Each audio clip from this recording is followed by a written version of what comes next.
team, along with Sam Watson and his team, we're going to stand together and fight this disease. I come this way before, travel through the open door, circumstances navigated the path, and life happened all so fast. No, it got lonely sometimes, you see, I know we couldn't make it. Even when I'm off beat, I still land on my feet, and nothing can shake me, cause I know life took a hold of me. I never. This is where I am destined to be. I'm not ready to give up. I believe in the miracle of life. Life's a play for no rehearsal. Learn quickly, they'll come for your role. Games get played, can't take it personal. Cause the devil is a liar. Telling you the truth, it's all in what you do, some things you gotta prove, It's fight for millions, take a second, see the blessing in it. With much expected, much is given. One to make the living, now I'm giving back to children. Never let the power come first before your happiness, yes. You can be the best if you go the distance. Mix a little sweat with your persistence. You know that the best things are never instant. Just shine up, let them see your brilliance. Get up, open up your eyes now. It's the moment of truth. No backing down. We're bringing it tonight. Oh, for the children, it's a given. You gotta give it, be a blessing. This my personal statement. Run the game like I'm aces. Learn to develop patience, determined to be the greatest. Yeah, bobbing and weaving, they changing up like the seasons. Indigenous to the grind, so I do it for all my people. Jabbing the competition, back up against the ropes. You fighting for recognition, I'm fighting just to promote equality where we lack it. While cancer slowing our road, I'm confident we'll make it. We focus on common goals. Yeah. Give back, give love, give insight away. Never give up, stand tall to fight another day. 2 toes, 2 feet, I stand on the ground. I'm going wrestle and fight this final round. Life's a play for no rehearsal. Learn quickly, they'll come for your role. Can't get played, can't take it personal. Cause the devil is a liar. Telling you the truth, it's all in what you do, some things you gotta prove,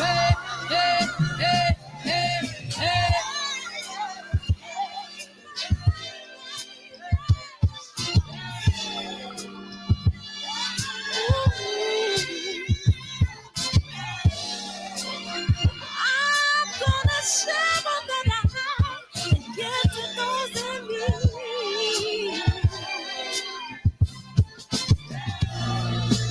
So we're gonna win this battle, fight that disease. No one can support you, don't leave your hearts empty. We got to leave it open. No, I love you.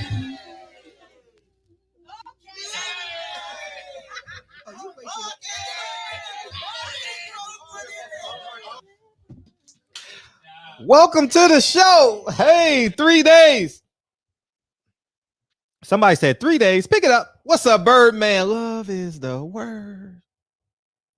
JP, but we gonna call him JQ. What's up? What's up? XO Road. What's up, man? Yeah, it's a hot one tonight. Demetrius. Yeah, this shit got Fred personality written all over it. West Virginia.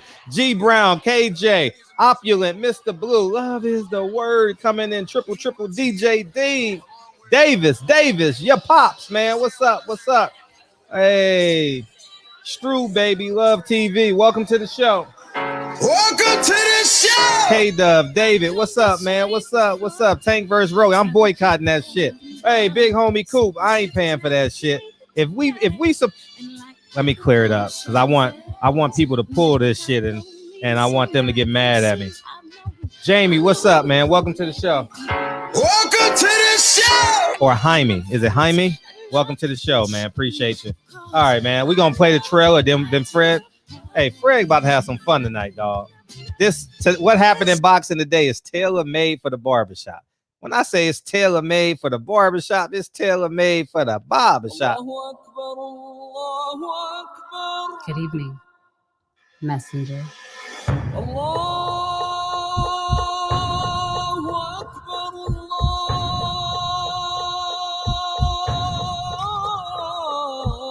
You convinced us that you were the last messenger.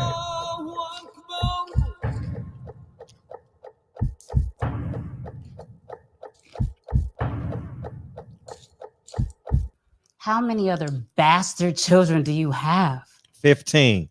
You never seen half of them. What's up, man? Barbershop Conversations, man. We in the show, man. We in the building. And man, a lot has happened. A lot has happened today. How are we going to get through tonight's show? Is the Dodgers winning or losing? I don't know what the hell is going on today. Man, what a day I had. Woo-wee, I'll get into it. Y'all don't care anyway, but what's the score of the Dodger game? Are they up, down, left, right, BA, select, start? Rolly versus Tank. We can start there. We can go anywhere y'all want tonight. Rolly versus Tank. I'm going to say this. If a fight like Tank, it's in the 11th inning. Oh, it's 1-1. Is that what it means? Bottom of the ninth, 1-1. If a fight like Tank versus Rolly does well, we will never see the best versus the best at 135. And you got to make the decision as a fan. I'm telling you what I'm doing. I'm telling you what I believe. If you want to support me, you're more than welcome to. You're not obligated. You can do what you want. A tied game. Thank you. I just think if everybody in here begs for Devin Haney to get a fight, begs for Devin to fight, but y'all don't want to do what it takes, because I think a piece of us are cowards. You know what I mean? I think a piece of us are cowards, and we just roll with the pack. We afraid to we choose groups over the truth. You know what I mean? Oh, I still love Rolly. I think he's not pay-per-view worthy. I'm not. That doesn't, because I like you, that means I got to pay for it. I didn't buy DAZN when Devin Haney fought on it. Fred stands on what he says. Y'all fight for Devin Haney, but won't stand for, but won't do what it takes to make the fight, because you have a piece of coward in you. You rather be with a group than stand on the truth. And if Tank versus Rolly does 300,000 or 400,000 pay-per-views, you'll never see the best versus the best at 135. Trust me when I say that. And that's just what I believe. So from here on out, that's what you're going to hear from me. I'm going to do a video on it tomorrow, and I'm welcoming all the hate. Oh, he black, he this. I ain't never seen him be on Champ Side for an interview. I ain't seen Leonard Ella be on Champ Side. I ain't seen Leonard Ella be on Blue Bud Sports TV. I ain't seen Floyd on Blue Bud Sports TV. Y'all, man, it's about money. They gonna lie and say, oh, it's black this and black this. Well, how about your black fighters? Is Tank the only black fighter you care about? Because he's in the black and not in the red. You know, but anyway, we can talk. I want y'all to talk a lot more too. And obviously, the press conference happened today. I saw it. I didn't see it in one straight mode. My day was so impacted today, so I didn't see it straight. I saw it in pieces. And so I may have missed some things, but I'm very interested in what y'all have to say. Ness ain't me. You know, Ness ain't Champ Side. You know, Ness is a proud Dominican. And I know the holy world will be, oh yeah, Dominicans are black. They are, but not in this capitalist society called America. You know. What else? Bob Arum and Michael Coppinger. That was interesting. I like it. You know what I mean? Like, shit, I like it. I think Bob Arum chose a side.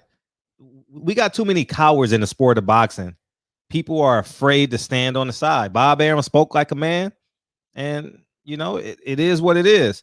And like I said, Didn't I tell y'all this from the day one? Bob didn't want that stuff leaked out. I told you, Bob didn't want it leaked out. And I told you he doesn't like what's his name? Coppinger sources. But I'm gonna tell you what happened. Bob did that shit to me. Bob will tell you what happened when he did that shit to me. I went right back at his ass. I ain't gonna hit no old man. But that's one of the reasons maybe why Bob likes me a little bit, you know, because I won't allow Bob to talk to me and like that and walk away. You know, I'm gonna give him a piece of mind too. You know, you're gonna get kicked out anyway. Keep it a buck, you're gonna get kicked out. But you know, the thought that came to my head was when Bob Arum did that, I was like, man, I wish coward ass Al Heyman had the balls to do that to Kelly Swanson when she said black stories don't matter.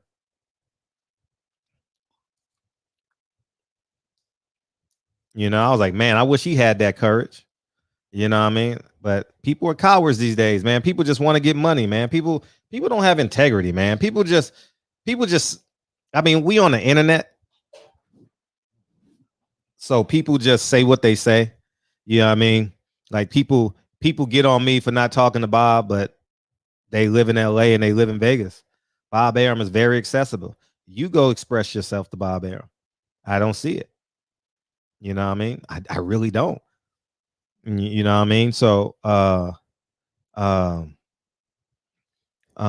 think that I see nothing wrong with Bob Arum's response. I see everything wrong with Mike Coppinger's response because you're gonna get kicked out anyway. You know what I'm saying? Like, you're gonna get kicked out.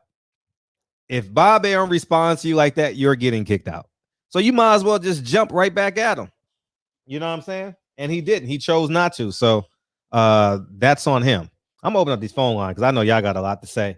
And what else? Oh, the Kate Abdo thing. Oh man, he said, "Oh, fuck her." I wonder. Oh shit, I got to catch up. I don't know what's. Y'all know who this is. What's up? What's up, Fred? Mm-hmm. What's up, man? You know what? Let's talk about last night real quick. Oh shit. Kyle's looked like a deer in the headlights when H Money got in his ass. That shit was so funny. I spent the rest of the night laughing, man. What do you think about that? No, I thought he got in your ass. That was funny. Yeah, I mean, but when H Money came on, because I didn't even know H Money was coming on. Nobody. Was like, what? He called her a bitch too? Oh shit, I didn't know that. He called her a bitch? What's that? He called Kate Abdo a bitch? I thought he said fuck I her. didn't even see that stuff today, man. Ooh, so what were you saying about what were you saying about Bob? What did Bob do? I think Bob did nothing wrong to Mike Coppinger. I think men should talk to men that way. Mm-hmm. What happened? What was the whole deal? Oh, Mike Coppinger. He's mad at Mike Coppinger because he released the PED story with Oscar Valdez. And I knew and I knew that was gonna happen. That's how Bob, that's what Bob does. He's done it to me. And I didn't let him, I stopped him. I said, you ain't gonna talk to me that way, Bob. Simple. I said, so fuck Fred, you. Huh? Yeah, go ahead. Question. Why aren't you going to the fight, nigga? What's up? Because I'm afraid of you. You know why? The biggest reason is because I said I wouldn't, and I got it. And two, I want to watch it with my son. That's true, man. I mean, I'd probably rather just watch that at home too, man. It's gonna be a lot of drama out there. But what I was thinking about, man, well, how are you feeling, man? You're 3 days out from the fight. I feel great. I feel great. I'm not nervous yet. I'm excited. I'm excited now. Saturday around 6 o'clock, I'm gonna be nervous.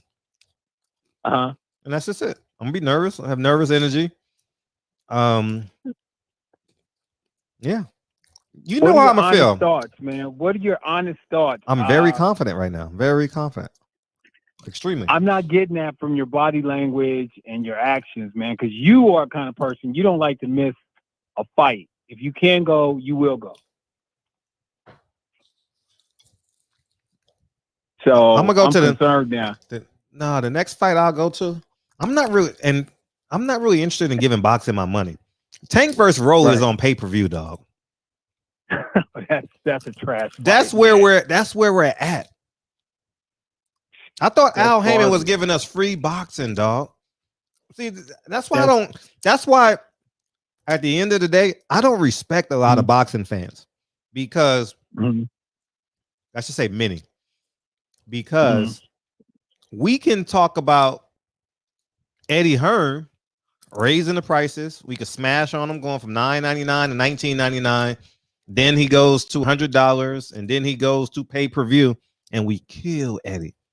I mean, I got 50, 60 videos of me just hammering Eddie, right? Hammering his ass, right? And everybody go look at the chats. I mean, go look at the comments.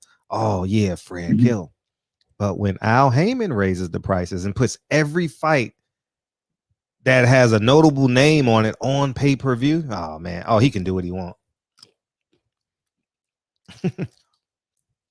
I'm not seeing a strong interest in this fight as far. Oh, it's gonna be an interest between young kids. You know, the NBA young boy fans. They're very interested in that fight. I'm not interested in that fight at all. That fight don't interest me one bit. It's like the. I think if Wilder pulls it out, he's got a shot on getting some of the fame that has eluded him for his past actions. I mean, you guys look at Wilder as a victim, right? But you got to understand. Why you say you guys? Society, man, looks at Wilder as a victim. Everybody's like, "Oh, are you man, Ross Perot? Wilder. You Ross Perot?" How does this conversation always come on Wilder though? Like I'm really Kyle. Thank you, Kyle. Talk about something else. Actually, you put this in the title. I'm like, oh yeah, Kyle I did. They want me to talk about Wilder. Oh no, you were going to talk about him anyway. Talking about Wilder, man. I'm sorry. I apologize. I'm wrong. I don't feel comfortable talking about Wilder. I only end up doing it because y'all niggas forced me to. Fred, though, listen, though. I think he can redeem himself if he wins. I mean, do you see that? You see what I see? Redeem himself? I think he can redeem himself if he wins. If he beats Fury, I think a lot of people who are on the fence about him after he ducked AJ and all that other shit, they might come around and say, okay, you beat Fury, okay? Now go for undisputed before you retire or whatever, and we're with you. But if he loses, it's just going to be a hard sell, and I just think he should retire. I mean, what do you feel about that? Wilder loses, do you think he should retire, or do you think he should just say? No. If he loses, I mean, Mayorga, Shane Mosley, Vernon Forrest. That's basically what it is. Okay. It's deeper than that, Fred. If he loses this is big, man. This is not going away. No, because when Mayorga kept on whooping Vernon Forrest, it was like, how is he doing this shit? But he can whoop Shane Mosley's ass. Like, that's weird. Fred, Wilder never had an identity until he got that WBC belt. His title defenses, his belt, that was Wilder's whole identity. He ducked AJ to protect that identity. He didn't want to put it on the line. And then when he lost it, he lost everything. That's all Wilder had, was that belt. Without that belt, he has no identity in boxing. I don't give a shit what anybody says. That was his identity, and he was holding on to it for dear life, and he lost it. If he loses this weekend, I hate to say it, bro. As a boxing you don't hate to say it connoisseur, I'm telling you, it's over for this dude. I think you're way off. Will he, if he loses this fight, will he have to climb a ladder? Sure, absolutely. Ain't gonna be no ladder to climb. I think this is the reason that people are gonna need to just be done with Wilder. Seriously, I really seriously see this. I think he's a star. Wilder's a certified star at fighting bums. See, that's what you like. Wilder avoided top competition, man. He never fought top competition. That wasn't part of his game plan. If he did, he wouldn't be in this position right now. Fred, think about that. Come on, you guys are bright. Why do I have to emphasize that all the time. You know, IQ, right? You guys are smart dudes. Don't you see what I see? I mean, Wilder ducked competition his whole career. He never put himself out there. Okay. He never did.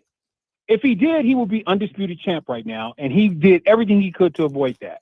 Yeah. He held on to that WBC belt for dear life, and he lost it now. He lost his identity. You saw it. He's like, I want my belt back. You know, and so I'm telling you right now, it's do or die for this guy, man. It's do or die for Wilder. In the backseat of my caddy, chop it up. So let's start thinking about excuses right now for him. So, you know, let's be proactive. What excuses are we going to use if he gets his ass beat again? You tell me. He missed his period. He slipped on a banana peel. I mean, well, you tell me. Well, what are we going to say? It's going to sound ridiculous, whatever you guys come up with, but that's where we're at, Fred. And let's just hope he pulls it out. Okay, let's hope for your sake. Let me plot this percentage-wise. I give Wilder a 30 to 40% shot. Okay. That's being conservative. That's good enough. What do you give him? Before I get off here, tell me, what do you give him? What chance do you give Wilder? I mean, really, dig deep. I don't have to dig deep. Let me answer your question. Okay.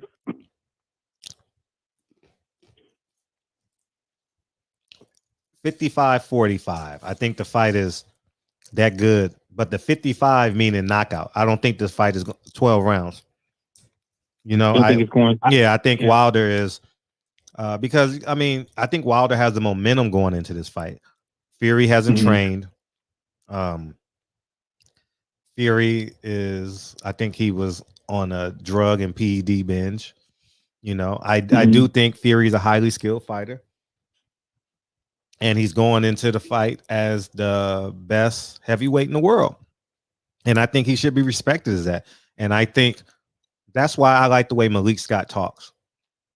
He says, this guy is still a great fighter. And he has a great corner because he's a descendant of Emmanuel Stewart. And you got to respect him as such. This ain't no motherfucking, I don't care what nobody say. This ain't no Bermain Stavern, too. We want it to be inherently. Like, we want this to be in our heart of hearts. Easy work. Yeah. No, it's not. It's not. He's going to have to. No, he was a bum. Bermain Stavern was an easy work bum. Like, right up Wilder's alley. Okay. But the point I'm making is the best Wilder beats the best Fury. And I know that just that remains to be seen because we haven't seen the best Wilder because Wilder never fought the best. Fury is the best guy that Wilder fought, and I never thought Fury was the best heavyweight. To be honest with you, I didn't. No, Fury's the best heavyweight in the world. We're gonna keep it that way. Now he probably is after that loss AJ suffered from Usyk. That was pretty pathetic. I mean, and if he's the best heavyweight there is, that's not saying a whole hell of a lot. No, Fury's the best out there that didn't have the chance. Somebody got something to say. E1K, this dude said you guys. He definitely hate himself. He's like Ross Perot when you said you guys. You from Texas? I'm talking about Wilder fanboy. See, I'm not a fanboy, Fred. I'm a fan of the super sport. Chat. Damn. I'm a fan of the sport. Okay. I'm not a fan to anybody. You said I was an AJ fanboy. I'm not. I give a fuck about AJ. I talk about him realistically. Okay. Well, you must I'm love not a fanboy. You must. How often do you talk about your kids? Just curious. Okay. Before I leave, I just want to ask you one thing. You talked about why you can answer the question. Malik Scott. Why is he running his mouth so damn much? Why is he giving up the whole game plan? Malik don't know when to shut up. It don't matter. That butt plug that's stuck in his ass must be got ever ready batteries in it. This is round 20, dog. Motherfucking man, this is round 20. We ain't, man, fuck what everybody else talking about. This is round 20 for these two men. All right, we're going know to each see other. in 3 days. We're going to see in 3 days, Fred. I'm coming on the show on Sunday night, and y'all niggas better get on your knees, man, and salute because Wilder's getting his ass beat, and I'm calling it now. I thought you wanted him to win. This fight ain't going to go 6 rounds. I wish I could bet get in there. God, I wish I could bet you. He gonna crawl in Wilder's ass and come out his fucking mouth. This fight will not go 6 rounds. God, I wish I could bet you. Man, I wish I could bet you. All right, I'm out, bro. Have a good show. Have Hang up. Anyways, man, I think Wilder's gonna beat him, man. Like there's no I have no fear. But I'll be honest, I do have anxiety the day of the fight. That's for real. Like no lie. Miss T, let me get to the super chat and it's all yours. Harry Jones. Thank you, Harry Jones. Tell me why this dude sound like Bill Bellamy's uncle on How to Be a Player. Oh man, slap son like Dave Chappelle, slap Charlie Murphy at the China Club. Oh man, back y'all took me down memory lane, man, with those two movies, man. What's up, what's up, man? How you feeling? Mm-hmm. I'm feeling great. How you doing? My sister on the phone with me. We getting ready for our flight. Oh, you at the airport? No, I'm waiting on the car service to come get me, and she's flying out of Virginia. Butter, say hi. Hello. Hey, how you doing? Yeah, so we getting ready for it. So you catch a red eye tonight? No, I'm catching the plane in the morning, but I gotta get to Atlanta, so got a car service come get me. A concert? A car service. Oh, car service. Enjoy that. Yeah. How far from Atlanta do you stay? About a couple hours. Oh, That's damn. it. Okay. Yeah. At least you get to relax, you know. Yeah, I'm going to relax. I'm hyped, but I cannot wait till Super Coon call you on Sunday. Oh, everyone's waiting on that. Oh, everyone. Oh, we waiting on that. We waiting on that. Oh, we waiting on that, Miss T. Oh, we waiting on that. H Money. Nigga, you better not duck me, son. You better not duck me, son. Oh, yeah. Yes. I mean, I bet you everybody want to get in the chat, but I'm telling you, he cannot stand Wilder. I think he don't like strong black men. Ooh. That's what I Well, he's going to say, I'm a strong black man. When I work out, people break their necks. You know, people who can't cut it, they, it's normally when in Rome, do as Romans, but he ain't got that kind of philosophy. He can't compete on y'all level. Mm-hmm. So he got to bash y'all. The nigga is angry, man. Seek help. There's therapists out there for that. Yeah, man. Yeah, man. Ain't nothing wrong, black man, Super Coon. Yeah, when a man is half crazy, what's the goal? To make him 3/4 crazy? Exactly. Just let him be. He won't try. Just let him be. He won't try to tone down y'all's strength. They're not gonna do it, Super Coon. Mm-hmm. So you want to hear something funny? Go ahead. Go ahead. No, all you, please. No, I'm good. You talk about crazy, right? You talk about crazy. Yeah. I'm at the red light going east on Manchester and Crenshaw, right? Today. Mm-hmm. And I'm heading down to the boxing gym. And this gangbanger walks across the street throwing up gang signs. Ooh, right?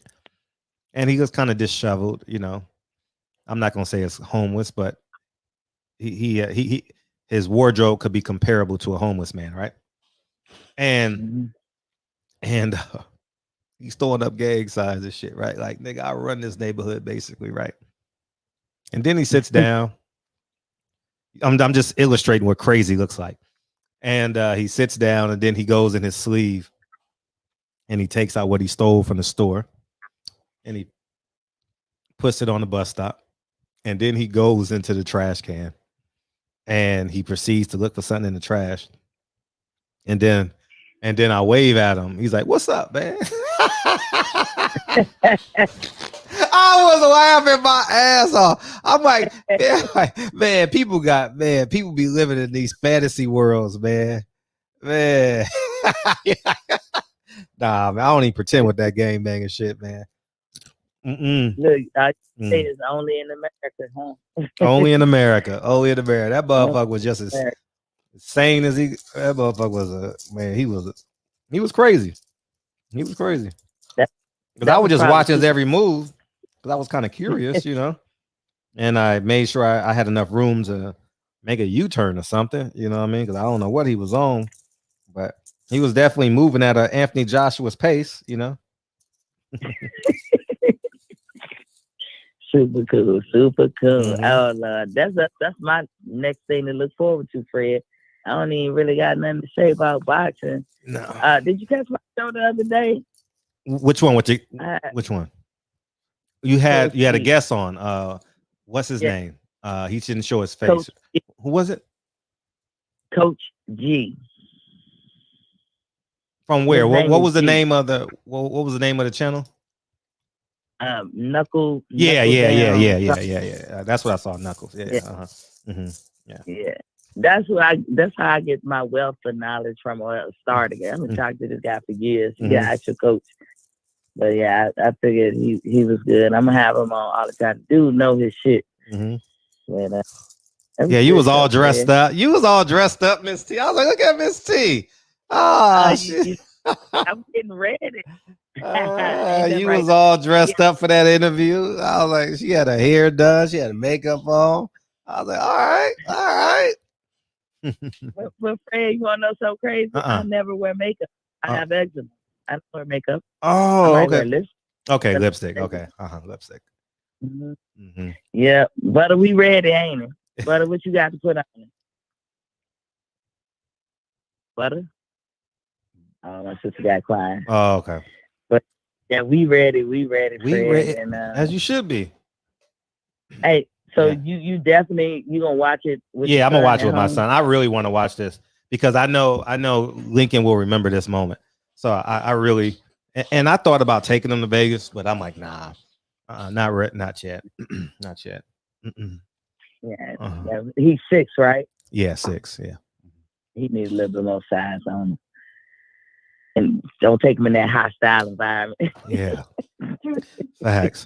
Especially how many people don't like me. You know what I mean? Yeah, but I'm enjoying pissing these motherfuckers off though. I've enjoyed it, dog. I ain't gonna lie to you. It ain't even worth arguing. We shall see. You know, like you said, nothing is 100%, but I'm like 99.9% sure they're gonna knock him out in the second round. So that's how I call it. He gonna knock him out in some round, but I'm calling the second. Second round. I call it the second because Tyson gonna be scared. He gonna probably just tease him a little. Tyson might make it through one round, but I think Deontay just gonna just demolish him. Let it be done. I think, and it's gonna come from a combination of the punches. Everything we've been seeing him do with Malik and all that, you're gonna see that in the ring. I can't wait. I'm salivating at the mouth. Salivating. I can't wait. Man, who you telling? I'm excited. Tomorrow is gonna be a smooth day for me. Friday is gonna be a smooth day. Saturday morning, I'm gonna go do my run. You know, go play with Lincoln for a little bit, and then around at 12 o'clock, 1 o'clock, when my day slow down. Hopefully Alabama's playing somebody good. That'll take up a lot of time. You know what I mean? Because they usually play at 12:30, and then if it ain't no good football game on, the anxiety, the anxiousness, the excitement is gonna turn into anxiety. Like when I think about it, my palms will get sweaty. You know, stuff like that, man. Like I be all in on my fighters I admire, you know what I mean, and root for. So like Earl Spence, Gary Russell, I be like, man, like I be all in on them motherfuckers where they be fighting, dog. Like, you know, so I'm gonna be at this. That's all I'm gonna do. Yeah. That hopefully I win some. I can't gamble. I can do that. All right, Fred, I ain't gonna hold your line. Penn State, Alabama? Okay, that's fun. What's up, chat? Y'all have a good one. I'll see y'all next week. No, it's Wednesday. Oh, you won't be in tomorrow. Okay, yeah. I'll see you Sunday. I'm not doing no more shows this week, and I will come back. Of course, I'll be back Sunday. So I'm thinking I'll get back in time enough to call your show. That'd be great. I definitely would love to hear your report. Oh, yeah. He knocked him the fuck out. That's going to be my report.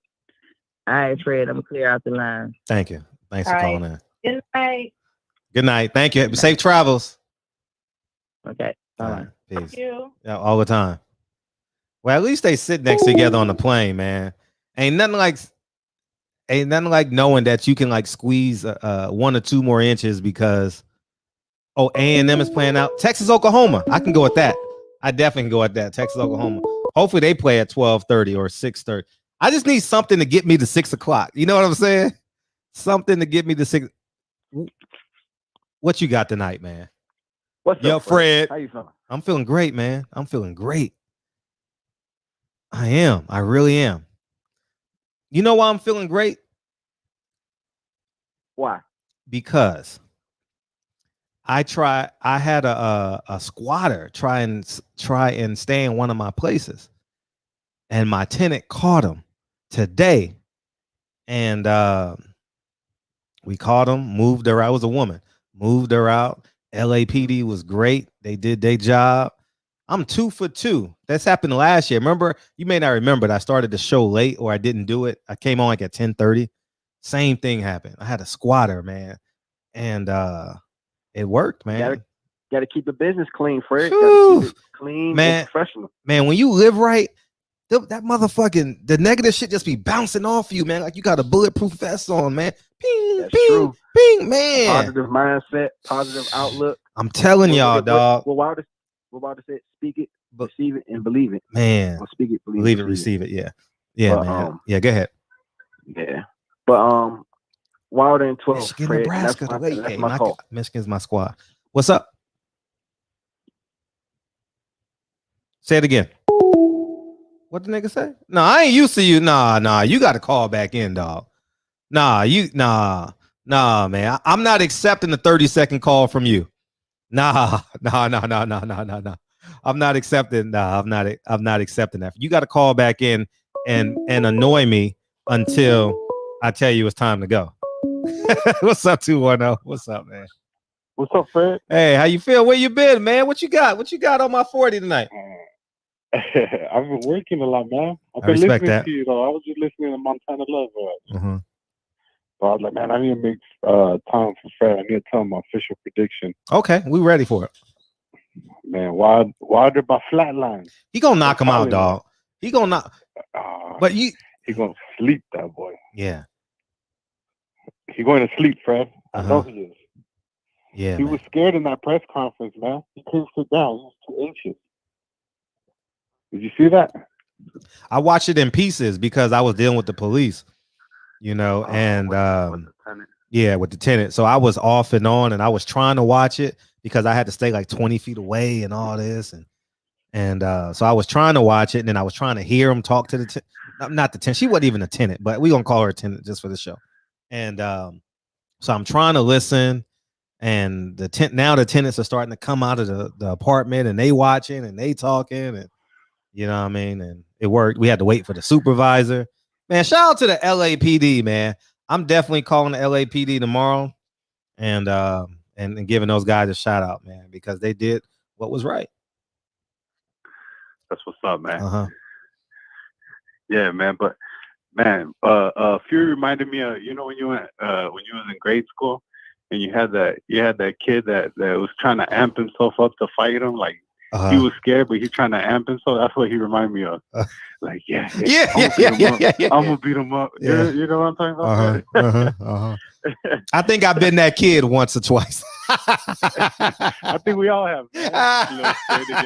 Middle school, elementary school, or something like that, or Mount Carmel Park. I was that kid once when I had to fight and didn't want to. My cousins especially, and I had to fight and didn't want to. I've been that kid a couple of times. You're walking back and forth like, nah, I'm gonna fight him. It's like that's what he reminded me of, man. He had that nervous energy, though, Fred. Yep. Mm-hmm. Yeah, man. But I think he gets him out of there, Fred, probably by like 6 or 7. Latest is 8. It's not going past 8 for sure, though. I know it's not. He wanted too bad, man.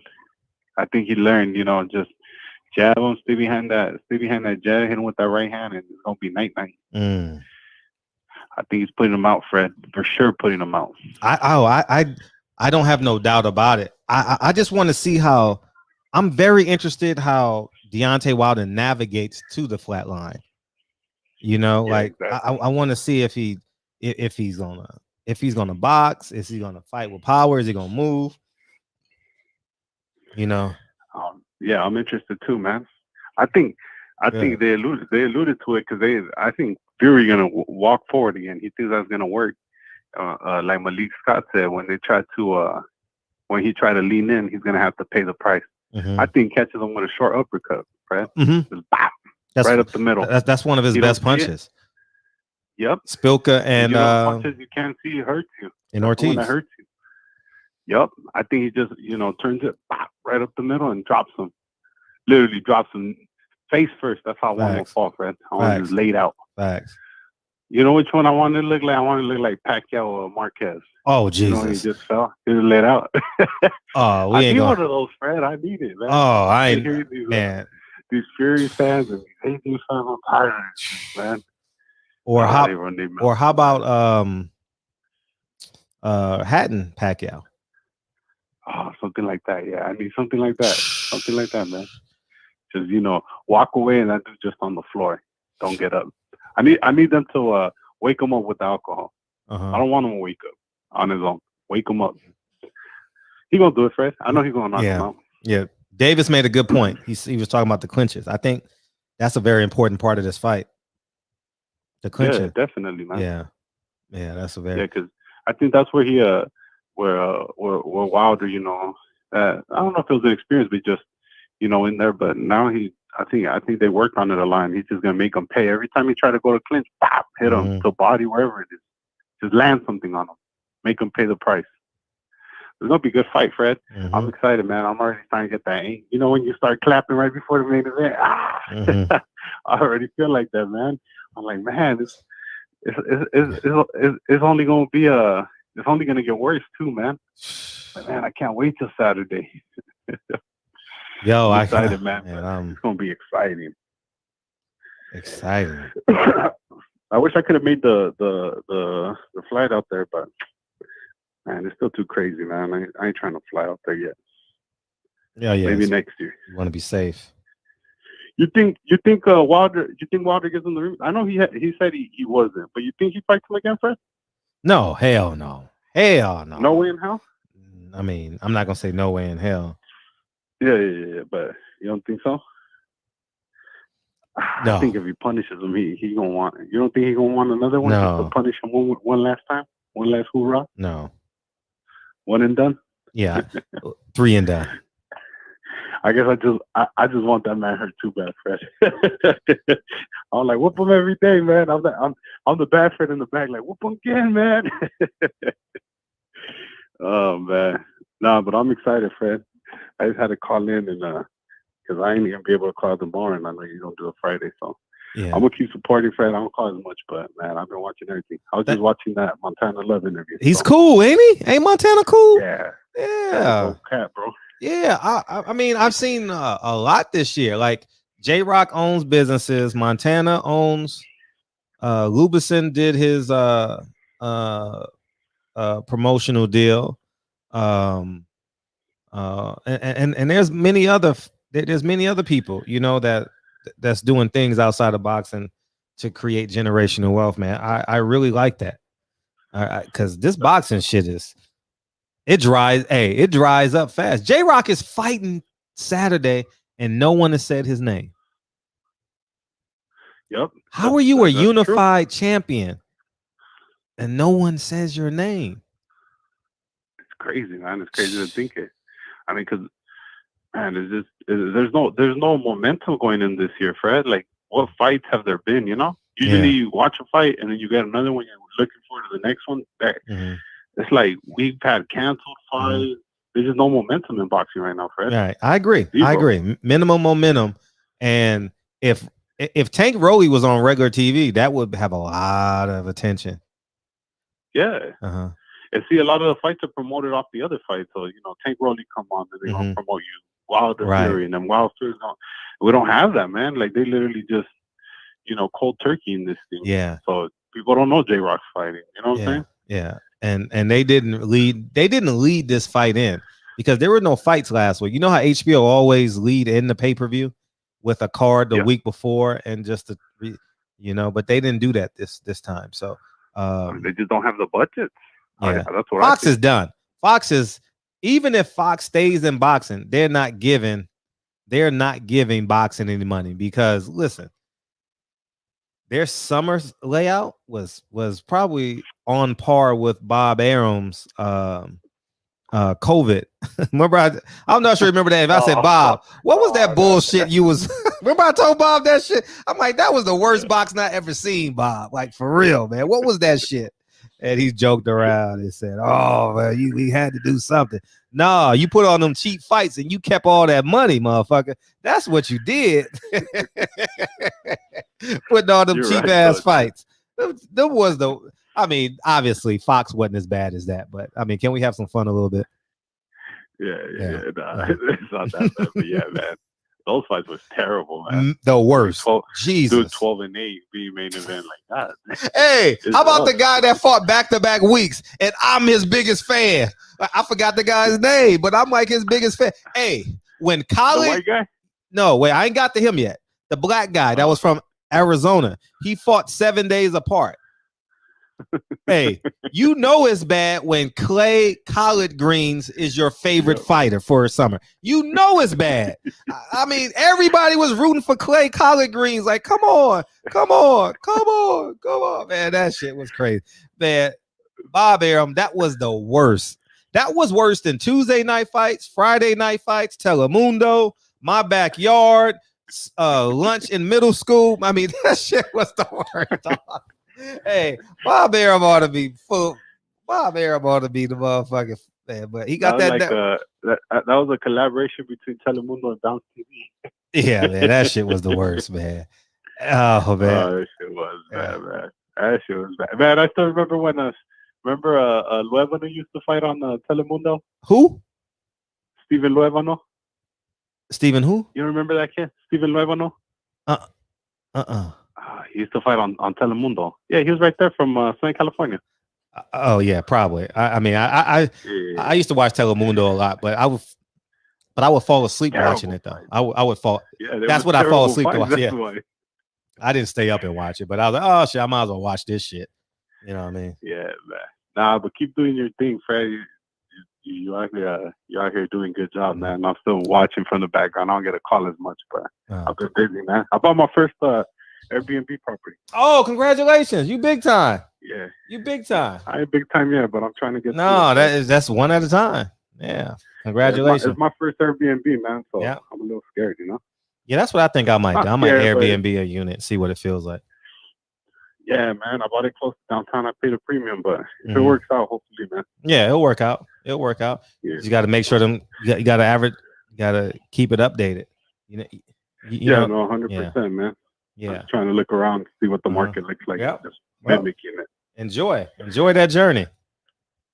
But for sure, Fred, man, I'm gonna keep in touch, man. But yeah, appreciate you. I said, by Flatline, brother. All the time.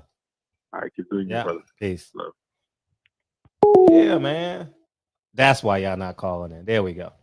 Yeah, man. Hey, no lie, dog. I think that was the worst network boxing in the history of sports. Bob Arum wears that shit. That shit was bad. Hey, no lie. How many of y'all was rooting for Clay Collard Greens? Don't lie. Don't lie.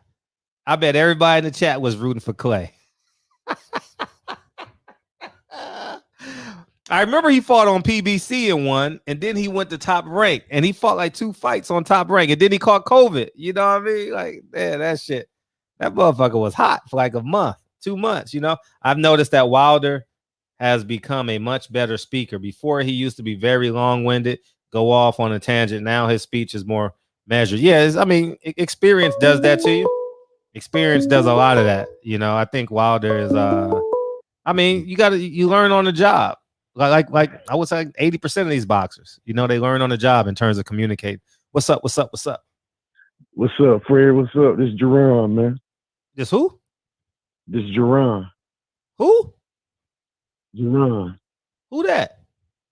I called before. It's been a while since I called, man. I know it's been a while. I'm gonna still welcome you to the show. Welcome to the show. Oh, what's up? Yeah, I'm up tonight, so I was listening and stuff, but we're gonna get that knockout Saturday, man. I believe it. He's on. I seen Go ahead. No, I'm with you, dog. I'm with you. I can't wait to watch this with my son, man. These are moments fathers live for, man. Like, like your great sports moments or like some type of history, you know what I mean? Like you want to watch it with your kids and, yeah. So I'm gonna tell y'all, time repeats itself over and over again. Time repeats itself. We're getting a big heavyweight fight. Okay, Joe Louis fought Max Mellon. Big heavyweight fight. Wilder is going to knock Fury out, and it's going to be real ugly. The fight is going to be good while it lasts. But I seen nervous energy with Fury today. He didn't want this fight. Anytime you got to carry somebody to court to get him back in the ring for a trilogy, he don't want this fight because he know Wilder's dangerous, and he's really dangerous now. Because he's scary. He motivated.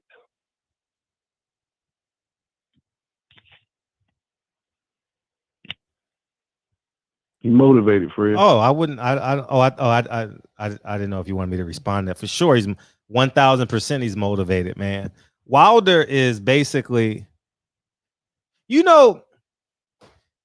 maybe some of y'all can relate to this. The only time, I mean, because maybe y'all didn't do this. Only time you can fall asleep is if you fuck your girl twice. Yeah. Wilder's in that mode right now. He can't sleep.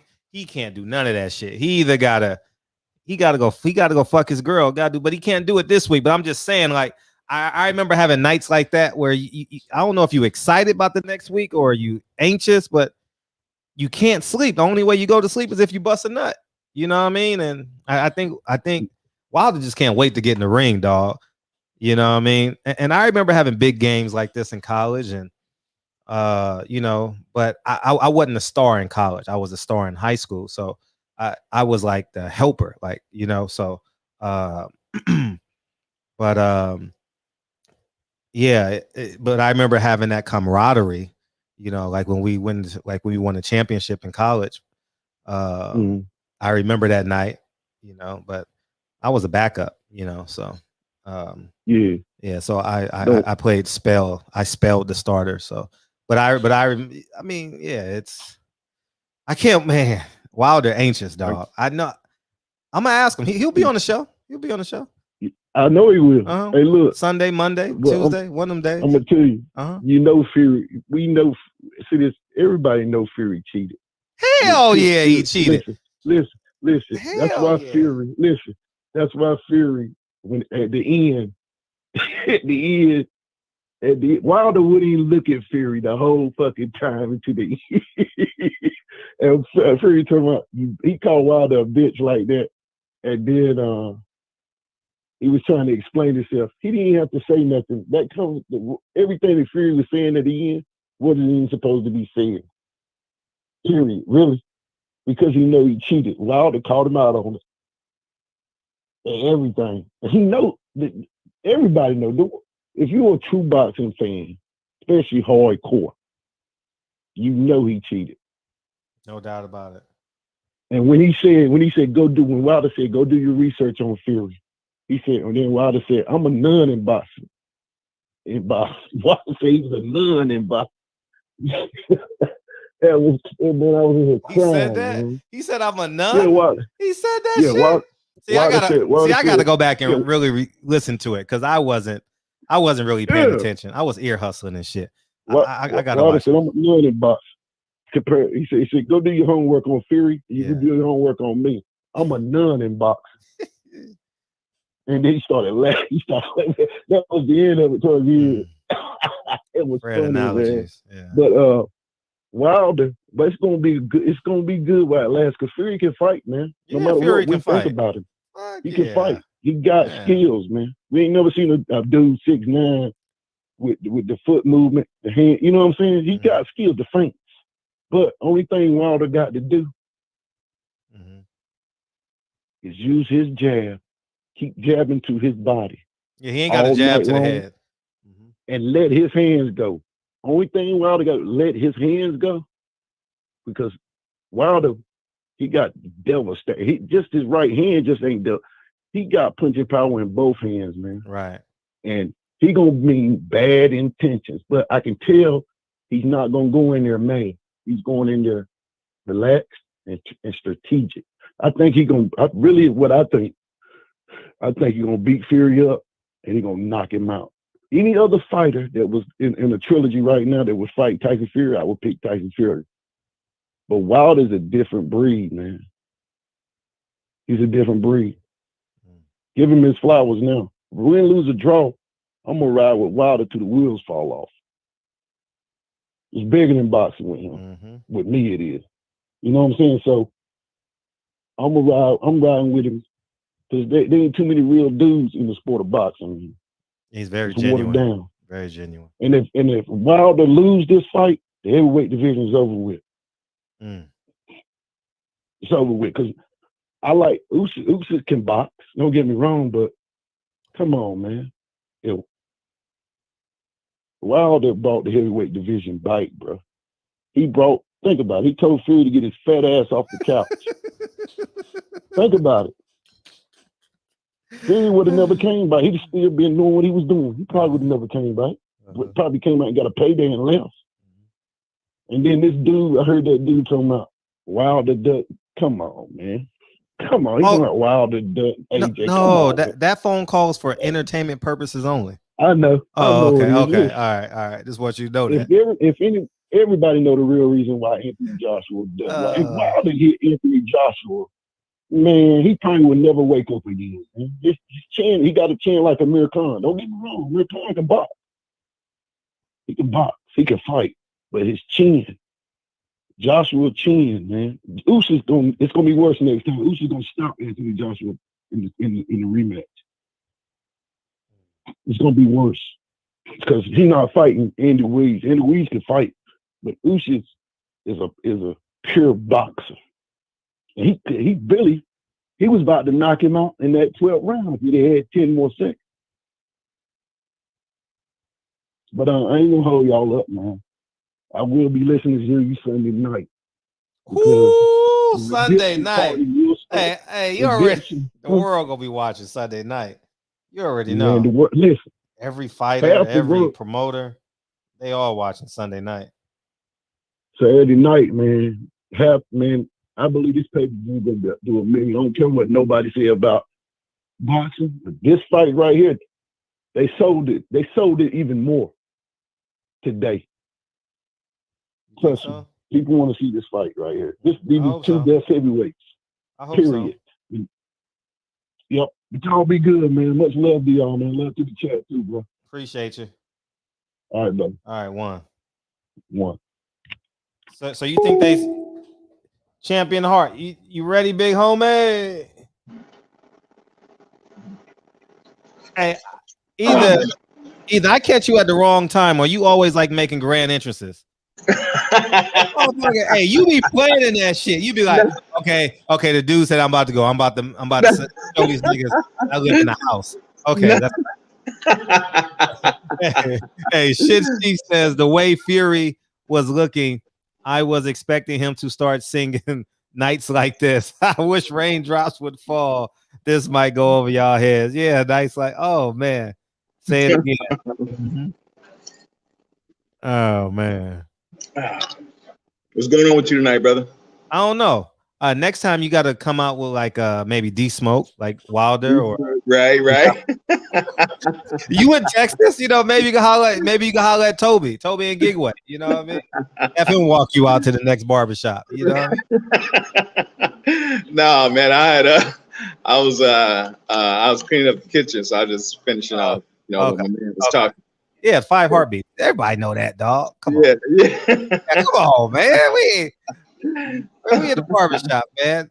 Hey, right. Tag West Virginia. He may not have gotten that. But anyways. What's going on, man? Hey, I'm feeling great, man. It's great to see you. It's great to see everybody else. I'm as excited as you guys are. I'm ready to rock and roll, man. And Saturday night can't come soon enough. Oh, man. Bro, I can't wait, man. Yeah, I'm definitely looking forward to this.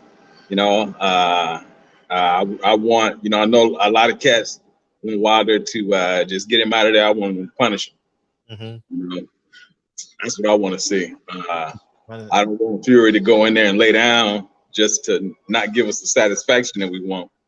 You know, because his father said they really didn't want this fight. You know, so that's one of my fears. But yeah, I'm definitely looking forward to it. Man, let me share this with you and the family real quick. Yeah, please. You don't mind?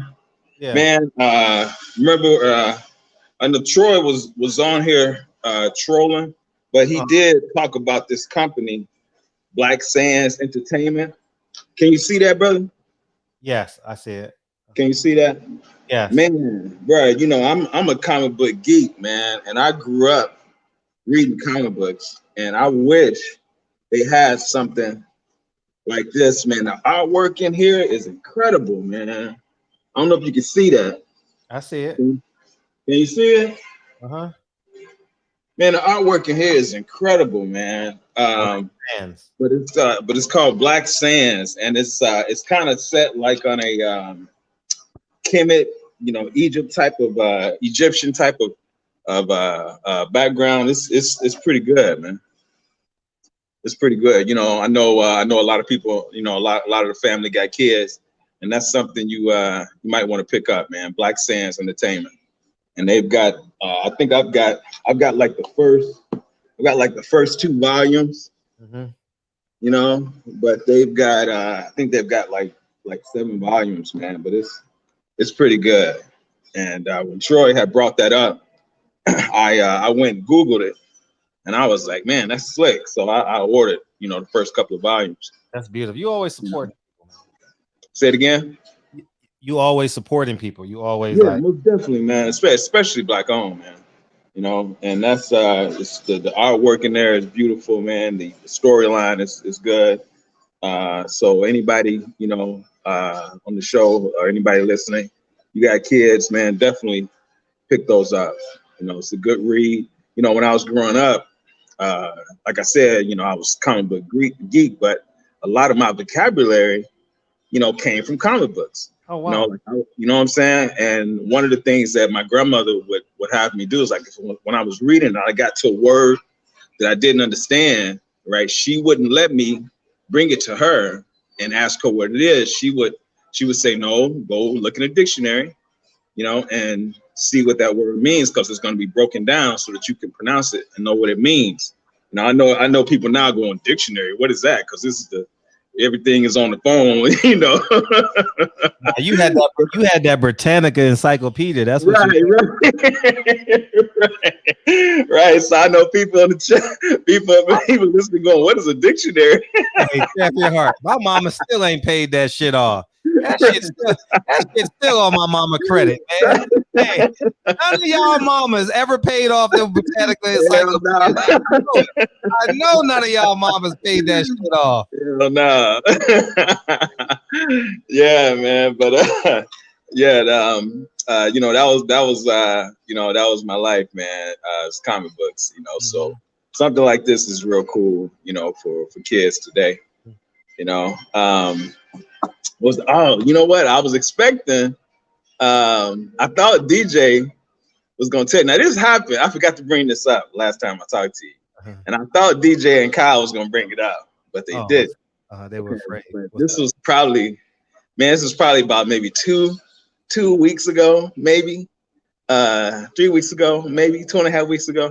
Anyway, it was the night Miss T came on to Kyle's show, right? Boxing section, right? And it was a bunch of testosterone in the room. So she was the only estrogen that was in the room, right? So usually these cats are talking over each other, man. You know, we talk over each other all the time. But this night, you know, everybody wanted to be the expert for Miss T, you know?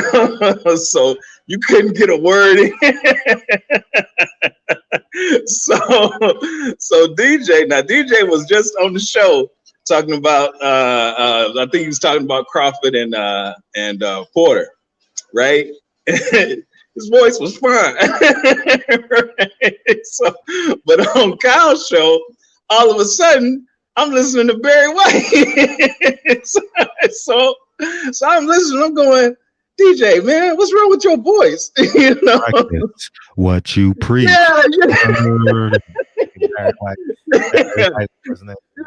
Talking about he's sick. I said, I just heard you on I just heard you on Fred's show. You sound fine to me. But, yeah, it was funny, man. It was funny. That was a good show that night, man. Salute to Miss T, man. Definitely go and support her channel. You know, but that was funny that night. You know, but yeah, man. So I'm definitely looking forward to this fight. Man, Saturday can't get here quick enough. I like what you were saying about the fact that you watching this with your son. You know, that was one of the things, man, when I moved to Texas, you know, not having a relationship with my father. That was one of the things that I did to try and create, you know, some type of bond with us. You know what I'm saying? Because my dad he's like a street dude. So me and him, totally different. Right. You know, this was back when when they had pagers. And one of the things I would do, I had at the time, I had a lot of fights that was on VHS, you know, and I had fights when, you know, Ali was still Cassius Clay, you know, Sugar Ray Robinson. You know, I had a lot of those fights on VHS. So what I would do is I would cook and I would have him come over, you know, on Sundays, and we would watch fights together, you know, and that was his escape from, you know, from the world that he was involved in. You know, I would take that time to, you know, to have him escape, and we would bond. You know? So that's cool, man, that you're going to be able to do that with. Yeah, he's never gonna forget it. Yeah, he's never gonna forget that. That's for real. Yeah, that's for real. He's never gonna forget that. Yeah, we had a breakthrough. My son and I had a breakthrough moment today, man. I got all mushy and shit when I walked away from him. Yeah, because Dre took him to school this morning, but he had an attitude leaving the house, and he had forgot that he put his smoothie cup in the cup holder he has a bump now, not a car seat. So he just threw the bump off his chair. Right. And it just splattered everywhere. Right. And so I says, because he had an attitude coming down the stairs. So I put my hand in I said, when you have bad energy, you create bad what? Actions. When you have good energy, you create what? Good actions. When you have great energy, you create what? Great actions. Right. I was like, yeah, we get there. And I walked upstairs. Because I had to walk to my house, and I was like, I got all mushy and shit, man. I was like, man, my son, brick by brick by brick by brick by brick, you know. So it's beautiful. That's why y'all gotta be there, man. Y'all gotta be there for your kids, man. Yeah, that's important, brother. Man, it's important, dog. Man, especially at the young ages, you know, the foundation building ages. That's real important, you know. Man.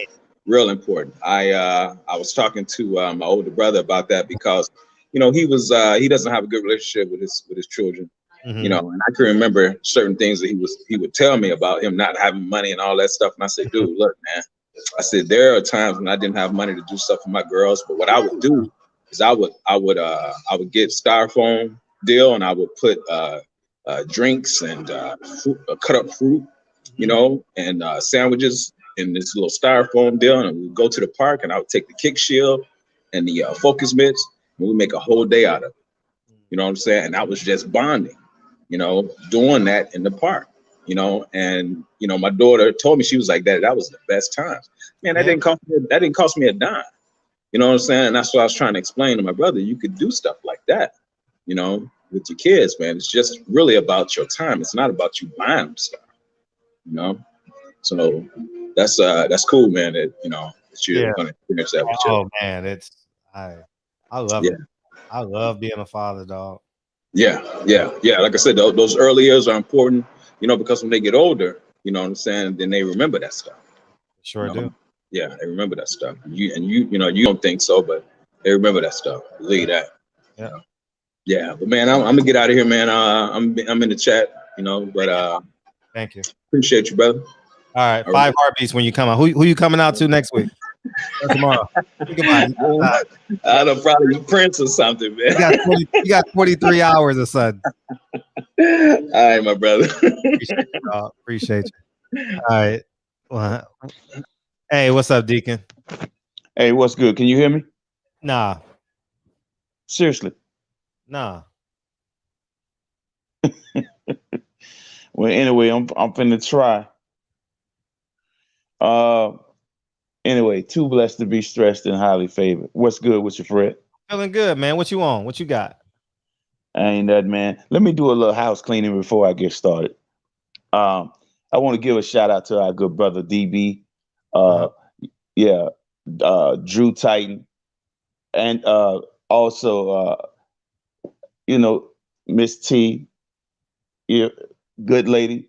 I like her vibe. She be coming through with it. But anyway, Reggie Owens, Brandon Washington, all the Kings who are absent tonight. Just want to give them a shout out, man. You know what I'm saying? Let them know that, hey, we love you. You know what I'm saying? Sometimes I get to talk to one or two of them on the phone or whatever. You know, the love is genuine, and I appreciate. And I wouldn't have known these folks had not it been for this beautiful platform. And thank you, and I appreciate you, man. Not a problem. October. Yes, sir. That what I seen today with Tyson Fury, and I want to talk about your homie Bob Arum. Did you see him spaz out today? Yeah, I saw it. I enjoyed it. Yeah, it was hilarious, man. I grew up on that energy. Like I know I'm a cornball, but I grew up on men just because men respond in that way. Like so, I don't. So that's just who I am. So I just sit back and I watch. Yeah, it was funny, man. It was funny. But also, man, I want to apologize again because I had time to think about. And also, there's a little small lesson that I want to share. Perhaps it can save somebody's life because I believe God saved my life. You know what I'm saying? And I had my wife and my grandson in the truck with me. And for 2 days, negative energy was building on me. And I did not address it. Right? And it was my fault that I did not address it. And what I mean by that, I usually go pray and remove that negative energy. And I left it lingering. And I left home with that energy on me. Right? So I went to a fast food restaurant. And I seen a big rig truck in the drive-thru, and it didn't compute to me that this man was there not to order food, but he was there to deliver food. But the negative energy was telling me, this man, ain't no way he's gonna drive this big rig through no drive-thru. What is he doing? So I cut in front of him to go and try to, move ahead of him. And he was like, hey, man, what you doing? And I'm like, what you doing? And see, this the negative stuff, right? And the man get out of the truck. He began to walk towards me, and I point towards the passenger window and rolled the window down. I asked him, what was his problem? What's going on, brother? Oh, man, he say, man, look, man, can I just let me do my job, man? He said, I'm here to deliver food. Can I just do my job, man? I looked at that brother. I say, man, I apologize, man. I'm dead wrong, man. I am dead wrong. Okay. Now, when I left there, here's the thing that's very important. My grandson, they thought that I was not being correct about something, but being a tough guy and don't back down. I said, let me tell you something. I was dead wrong. And I said, I'm gonna teach you something else. 99% of truck drivers, if not 100% of truck drivers, drive with a weapon in the vehicle. Mm-hmm. And your grandfather did not have a gun on him. What that man was doing was giving me the opportunity to leave this earth if I wanted to be a tough guy. You see what I'm saying? But by me being who I am, right? A man of God, but at the same time, God blessed me with some common damn sense. I was dead wrong. I was out of order. Now, if I wanted to be a tough guy, faking the funk out here could have got my life took right in front of my family. And it goes down just like that. It ain't all about trying to be no tough guy, fam. You know, and I said that to say this. If I said something the other night to that young man, and if he felt violated, bruh, I apologize to you. And I'm not no coward to apologize to you. You see what I'm saying? If you took it the wrong way, I apologize to you. Just like Fred just said, that was spiritual what you just did, because you didn't know where I was going. You off the top, you just said, look, man, folks talk like about the barbarian. Folks talk a little rough. We used to this in the hood. You know what I'm saying? This don't rough our feathers, but some people don't know how to take rough talk. They take it too personal. Mm-hmm. That's why I said to the young man, I don't know how you could survive in the streets like that, bro, because I know kids will take a nigga life if they think you out there trying to punk them, bro. I'm talking about babies. So we have to be careful, man. You know, we here talk. This is a boxing channel. We talk a little rough, bro. If you can't take it, I don't know what to say. You know what I'm saying? We talk rough. Fred get rough with me, hang the phone up, all kind of crap. I don't get in my feelings about that. We men. You feel me, Fred? We grown men over here, man. That's all I'm saying. And I enjoyed Deontay Wilder's energy. I don't want to be long-winded about that. I just want to spill it all. Hey, yeah, look at you. Yeah, hey, Deontay Wilder showed out today. Listen, I want to say that Tyson Fury was playing checkers and Deontay Wilder was not playing at all. This brother was not playing at all. He set him up perfectly. He let Tyson Fury walk right into his own demise. And it showed the fear that Tyson Fury has. This man, you see how his hand, he kept fiddling with his hands? That man looked like he had done just hit him some coke before he walked out on the stage in order to stand there. I'm serious. And he using this mental health crap as the woman threw him a softball and he jumped right all over the mental health thing. Bruh, I done had to deal with some issues. Come on, man, knock it off. Knock it off. We don't need no excuses after you get knocked out, bro. I had to deal with some issues. My bad, guys. No, we're not taking no excuses, man. And one thing about the media, they set it up beforehand. And he really ain't got to really say too much. They gonna take over the whole conversation and make all the excuses, but they can make all the excuses all they want as long as the king gets sat back down on his throne and continue to reign. It really don't matter what they talking about after we get rid of this bum. You know what? Forgive me. Folks can't take it. Anyway, after we get rid of this ex-boxer, because he will be an ex-boxer come Saturday night. Hey, love y'all, man. I'm energized. I'm pumped up. And I'm ready for it. And I appreciate the platform, family. Yes, sir. Salute to everybody in the chat, man. Some strong folks out here, man, that we rock with. We got some of the best out here in this chat, bro. I want to show you something real quick. Can you see? Can you see? Yeah, I got it on the smart TV on mute. All right, cool. I just want you to see that.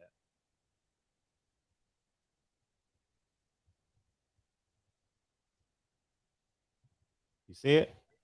Not yet. I'm a little slow. I see it loading up. Okay, yeah. Just want you to see that. Oh, yeah. Thank you, bro. I did my part. Right.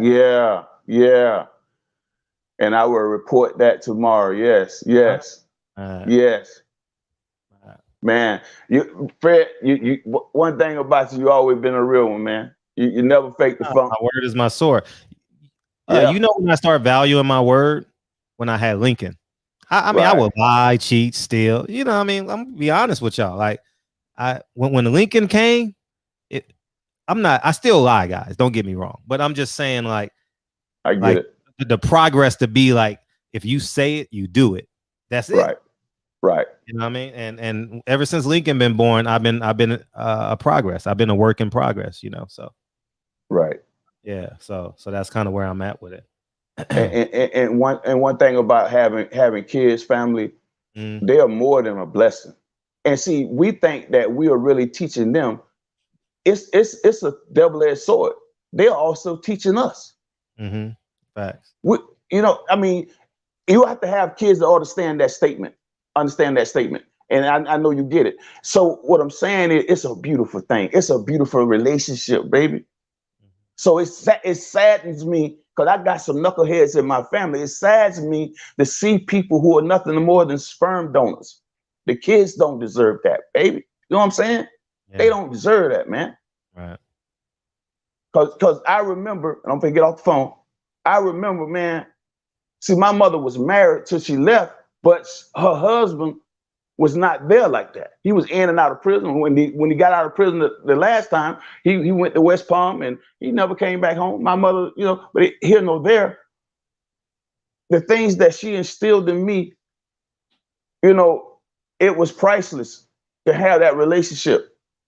You know what I'm saying? Because every time I seen my friends who had both of their parents and used to go off on summer vacation, used to go to Gary, Indiana and things like that, I used to envy that. I used to go home and tell my mom, I want to do it. Man, after I complained to her, that was the last time I was complaining. Because every summer after that, she made sure I went to Camp Keystone. I went, man, wherever. She sent me every summer I left. You know what I'm saying? And she did this on her own, man.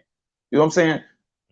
That's why I always talk about my mother, man. She gave me some memories that I'll take to my grave. And I always share that with my kids. You know what I'm saying? And I tried to give them some of what she gave me. And my my daddy didn't teach me that. See what I'm saying? His absence of a father taught me how to be a father. You know what I'm saying? Hey man, love y'all, bro. Appreciate you. Yes, sir. One. All right. Kyle, what's up, man? We'll just bring TB on, then you can just roll with it. Go ahead. What's up, TB? Hey, what's up, Fred? Hey, I'll come back later, man. I'm talking to my son right now. I'll come back later. Yeah, he got an open invitation here. Hey, fuck you mean you come back later? Like we on the bigger and better things. God, I mean, that's what I said, nigga. That's what I said. I'll be back in a minute, nigga. What's up, Kyle? What's up, Big Fred? Hey, you got the EJ gear on? Listen. You had your Deontay Wilder gear on. I had to throw on that big EJ gear. Right. Make sure y'all support both the fighters that support the shop. EJ gear. I got some. I had to rock mine because those are two fighters that support the shop more than anything. So you gotta roll with who roll with you. You know what I'm saying? At all times. Shout out to Earl Spence mental health, man. Hopefully he's doing well, man. I know he going through it, dog. Like, man, I want to get in the fucking ring, but keep your merch because ain't no new merch coming. These are the colors of his fight gear. So you know what I mean. Ain't no sense to get antsy. You know what I mean? Mm-hmm. Hey, I'm excited, Fred. I'm getting goosebumps and chills, man. Watching these damn interviews and shit. Watching this press conference and shit, man. I'm just getting more and more excited. I ain't sat down yet, so everything is brand new. I obviously saw what Bob said and everybody else said, but I haven't sat down and sunk my teeth into nothing but the Bob thing. So hey, Bob Arum, man. Hey, Bob, that motherfucker told him, "You prick, get him the fuck out of here." He got the way Canelo did Andre Daddy is how they did Mike Carver. Get your punk ass up out of here, nigga. Imagine all that. Did you see that karma? That karma come at you quick. Don't it grab you fast, Fred? Why? What'd you say? Tell us why. Karma. All that shit Michael Carver just talking about Deontay Wilder. Come here, motherfucker. Get your ass up. Yeah, he got drugged out by a black dude. That's white boy betrayed him. Huh? Yeah. I said white boy betrayed. I wish Al Heyman would have did that to Kelly Swanson. That's what I was thinking. I ain't gonna lie to y'all niggas. I was like, man, how come I can't get no love like that? Shit. You know what I mean? Anyways, man, I knew Bob was gonna get him. I didn't know if it would be public, but I knew because Bob did me like that one time. Like, Bob, it don't work like that, Bob. Nah, don't work like that, Bob. Hey, Bob Arum got that nigga the fuck up out of there. He did. Now, I would have gladly left because it ain't mine. I don't own it. So you can have what you own. That motherfucker said, hey, listen, Michael Carter better be careful, boy, because ESPN, that fire anybody. You can bring anybody in. Right. And they get all the sources. Anybody want an ESPN job? Anybody? Don't be mad. ESPN is hiring. Woo! Should have been mad. Fuck hip hop. With that freestyle, you're bound to get shot. That's the greatest remix of all time. Yeah. People on the West Coast don't know that because they think I Got 5 on it is the greatest remix. So that is the greatest remix, though, bro. Quit horsing around. Nah, you only know what remix I just spat. Don't matter. Ain't nothing better than I Got 5 on the remix. I know. Yeah. I guess it's the Oakland in me. You know what I mean? Yeah, I mean, as you should. I mean, I thought Richie Rich had the best verse on there. Fred, now you talking, Fred. Richie Rich had now you talking verse on that motherfucker. How did it start? So I can pick. All I need is the first 2 or 3 words. How does it start? I'm thinking about another whole nother song, man. Hold on, I gotta put your fever where. Someone tell me how Richie Rich verse started on I Got 5 on it, because that shit, his voice. Believe that. Believe that. Where you from? Oakland. Smoking. Yeah, the chest plate. They exist with the fluffy. The whole town love me. I gotta, man. Every event I sacked up, if you need me, screamed up a law when you see me, man. I gotta figure out how to. Yeah, Richie Rich was that. Is he still alive? Richie Rich? Yep. Okay. He got his cougar clean as hell too, Fred. You know, that's my favorite rapper from Oakland. That's my favorite rapper from Oakland. Okay. I think I think he has the most bars out of all the niggas from Oakland. Okay. The reason why I want to cook it because of that nigga, man. That motherfucker. Smoking. Yeah, I remember that shit. Yeah.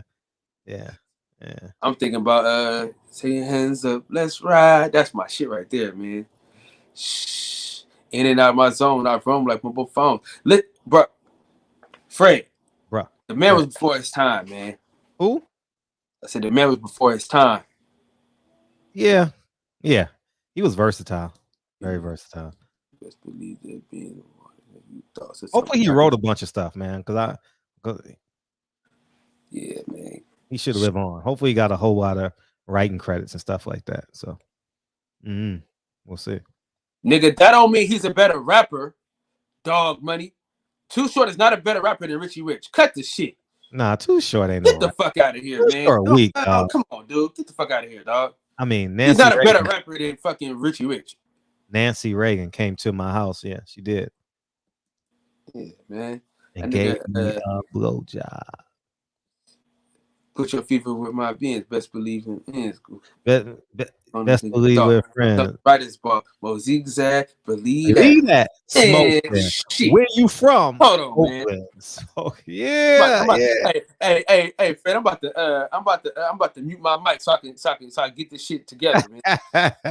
Well, while you mute your mic, Fred gonna filibust. Anyways, man, I'm very interested in Kate Abdo's response, because here's my take on it. I consider Barack a friend of mine, right? I consider Bob a media friend of mine. I've never spent any time with Bob outside of boxing, right? Tomorrow, I would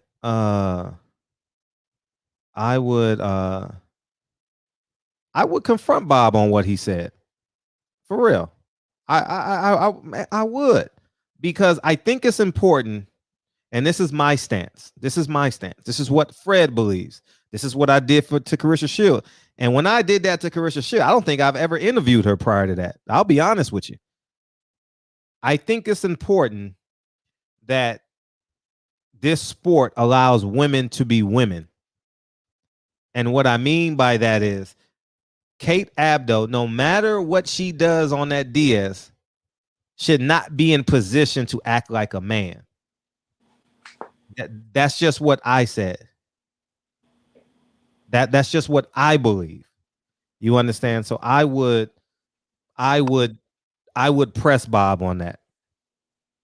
And and I think that it's just it's just important. It's just important that Kate Abdo is allowed to be a woman. She should be able to defend herself too. I'm not I don't know. It's just how I think feminism versus, I think a woman should be a woman. Like, I don't want no tough woman. I don't want her getting on the mic tomorrow and be like, Bob did this. Bob, no, man. But she has a fiance or a boyfriend, something like that. I think he proposed. Yeah. So I think Barack, it's Barack. Oh, Bob apologized to. Oh, he did. Okay, well, it's no need for me to go after. And then it's just a Barack and Kate Abdo issue then. But the best he can do is apologize. You know, that's the best he can do. Oh, Barack just made a post on it as he speaks. Yeah, man, because I consider Barack is a friend of mine. You know what I mean? And I can disagree with Barack because we don't agree on a lot of shit. And but anyways, that's just my stance. I would press her on that. Fred being at that presser would. Oh, if I was at that presser, oh my god, y'all would have known. Too many got that beyond pussy. Hey, Trey, we gotta watch the fight together, dog. Hit me, man. Oh man, yeah, man. Bring your daughter down, man. Come watch the fight with me, man. You ready, Kyle? We got TB coming in here. Anyways, what's up? Salute to you, D. With my fan, best believe we're being more corners than you thought. So something right is bought. More zigzags, believe that. Choking. Where you from? Oakland. Smoking. An attempt to crack the chest plate. This be so fluffy, the whole town love me. So every event I'm sacked up. Okay, we good. We good, Trey. Yeah. Mm-hmm. All right. Yeah, come holler at your boy, man. Let's, you know what I mean? Go ahead. I think I want to go to a strip club after the fight, dog. Man, you're not in Atlanta, man. If Wilder win, I'm gonna pretend I'm in Vegas. I want to go to a strip club, dog. You know what I mean? Shit, I ain't spent no money in a long ass time. I mean, like $100. I don't know when's the last time I spent more than $100. At least it's been at least a year and a half. Hey, Fred, I ain't gonna lie to you, bro. In Atlanta, I don't know what the fuck they put in the air, dog. But it makes you want to go to a strip club? It makes you want to spend your money at the strip club. Oh, yeah. Dude, I had no fucking just conscience. Beautiful. Dude. They're just beautiful. Fred, I had no fucking conscience. Listen, I told you, I'd have been to strip clubs where I was like, nigga, Yeah, nigga, I've been to for sure. Listen, I threw $18 in a strip club one time, boy. $18. Yeah, they took the girl that gave me change took $2 from me. She did. She's like, that nigga's a simp. That's what she said. She just took the $2.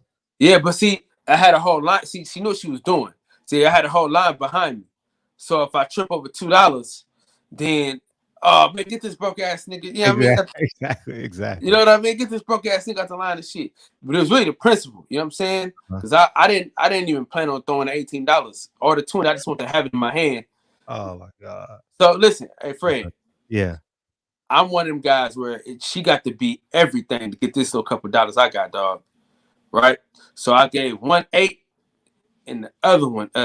I mean 9. So I gave one 9, the other one 9. You know what I'm saying? So you kept $1. Okay, 9 and 9 is 18. Okay. Yeah. So I gave one of them 9. But the way it looked, dog, you'd have thought I threw 100 ones, man. The way I was throwing them. Not really.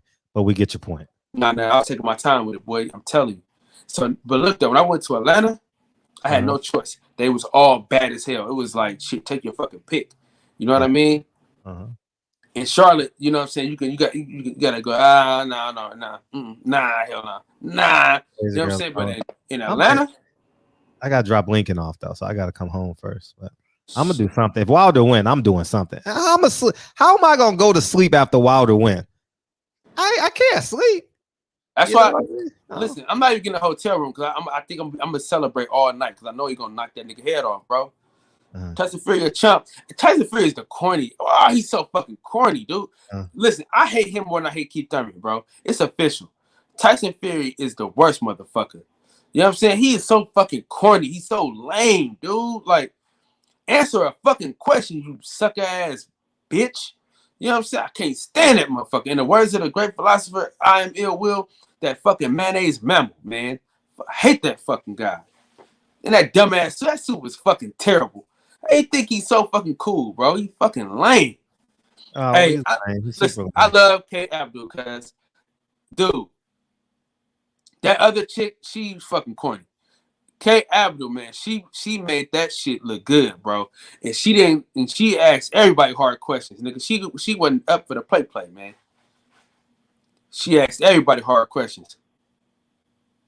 And Tyson Fury, all he did was dance around it. Sit your dopey ass down. Motherfucker stand up the whole fucking time and shit. Sit your punk ass down. I don't care about that weak ass suit you got on. Mark ass nigga. I'm reading. Matter of fact, I'll post it. Terrence Bell, you got something to say? I'll do it after you. TB, unmute yourself. Unmute yourself, Spartan. This nigga. TB. We can't hear the Fisher, so we know you muted. All right. Anyways, I'll read it. I'll read it to you guys. Damn, this shit kind of long. You want me to read his response? Go ahead, man. Okay, cool. It is 10:35 though, Fred. Oh fuck! So this shit about to be bad. Take it slow. Yes. All right. Boxing bullied. All this is quotes. Okay, I'm gonna read it. Obviously, it's on his Instagram. Is it that Bob is so old that he doesn't recognize that he is talking about a queen that always conducts herself professionally and respectfully on or off camera, a woman who has integrity and has excelled in a male-dominated arena because of her talent, intelligence, and work ethic? He mentioned they brought her over from the UK, but he hasn't noticed that she's been in America for years, hosting boxing at the highest level. He didn't complain about her being biased when she hosted the face-off between Wilder and Fury last year. But today he felt emotionally moved to publicly say such a false accusation. There wouldn't have even been a press conference with two engaging fighters if she didn't host it, because even Deontay Wilder said he planned on not speaking, but only spoke because he respects her. And he told me today that she's always unbiased. And that's because she's professional. Bob also said that she knew there wasn't supposed to be a face-off, which is untrue. Production was telling her to set it up, the face-off, so she attempted to do so. He now knows this fact, and I wonder if he will be as quick to publicly apologize to her as he is to condemn her. Either way, I think she's the best at what she does, and I'm very proud of her. That's too many fucking words for me. I respect you, Barack. That's too many fucking words. That's my woman. Shut the fuck up, nigga. Come see me if you got a problem with it. I mean, that's it. That's it. Fred. Fred. He ain't independent, Fred. Oh, I'm just saying that's too many fucking words for me. Like, I respect Barack, but Fred, you say that shit to Kennedy, you say that shit to Dre, you say that to my mama, my sister, any woman I love. Listen, it's too many words, man. Shut the fuck up. Come see me, Bob. And matter of fact, the next time Bob is on camera, I'm gonna make sure that this motherfucker apologize on camera. You get what? That's me. That's me. And if the nigga is 6'5", 6'8", I'm still doing the same goddamn thing. I that's just who I am, you know. And fuck that shit, man. I respect them for saying that. That's an eloquent response. But I'm just saying, you know, Bob got to come see me at some point. You know what I mean? But I'm out of it because that's them now. But yeah, but you know that old motherfucker have a heart attack. Masculinity? No, she has a fiance. Why are you saying toxic masculinity? How the hell is that? It's not towards a female. You talking about Bob Arum or you talking about you? I'm talking about Bob. Like I would I'm saying the toxic masculinity. Probably. Oh, no, he probably. I don't know who he's talking about, but I'm just saying. But see, because if a man knows a woman is unprotected, they do shit like that. You understand what I'm saying? Yeah. That's why the reason why women of the night, women in the street get beat up and shit like that, because men know they don't have protection. You get what I'm saying? So they get beat up. But if I drop Kennedy off every day at school, men are going to be hesitant to be disrespectful to Kennedy. You get what I'm saying? Like if I'm saying hi to the principal every morning and I'm waving at all the parents and the parents are waving at me, I'm gonna respect those kids because I know that their family is there. So I think it's just important. I'm not saying I'm not going there to beat up Bob. I'm not going there to hit Bob. Listen, Terrence said, I'm gonna simplify it for y'all. Terrence Crawford was 1 foot away from me. Terrence Crawford said, I don't fuck with you. I said, Terrence Crawford, I don't fuck with you either. That's just it. That's just it. Like, I don't think like nothing is not about fighting every time you get angry. But if you stand your ground as a man and the other man stands his ground as a man, that's it. That's it. It ain't got to go. Somebody get beat up. But a man has to know that woman is protected. You understand? And it's just how I feel. Like, for example, did you see the Drink Champs thing when they was interviewing Nick Cannon? Did you see that on Instagram? I didn't see the whole thing. Well, and they were talking about Noriega asked the corniest shit in the history of what the fuck is that? Drink Champs. He asked Nick Cannon, did you hit it before Ray J? I thought that was a terrible question. Yeah, that's awful. She's married with kids, dog. That's 15 years ago in my mind. So that's just what I'm saying. Like, it's just a level of respect. You gotta, I mean, everybody's a hoe. You know what I mean? Like, everybody done fuck somebody. That fuck somebody. Man, no one's getting through this life unscathed. You know what I mean? But I'm not disrespecting. The reason why I would never disrespect a woman and or children, because I know that man that loves them is willing to die for them. I know that off the rip. I'm not disrespecting a woman and I'm not disrespecting a child, because that means I have to literally fight a man to the death. I don't want to do that shit. You know what I mean? So that's just how I feel. And I may be wrong. Y'all may disagree, but that's just I do like that he addressed it, though. I like that he addressed it, but I mean, Bob is a man. Bob said, see, you know how Bob respond. You respond. I learned this in fighting. And you got to respond with equal or greater force. You get what I'm saying? If you hit me with 2 punches and I hit you with my pinky, you're going to hit me 2 more times. You get what I'm saying?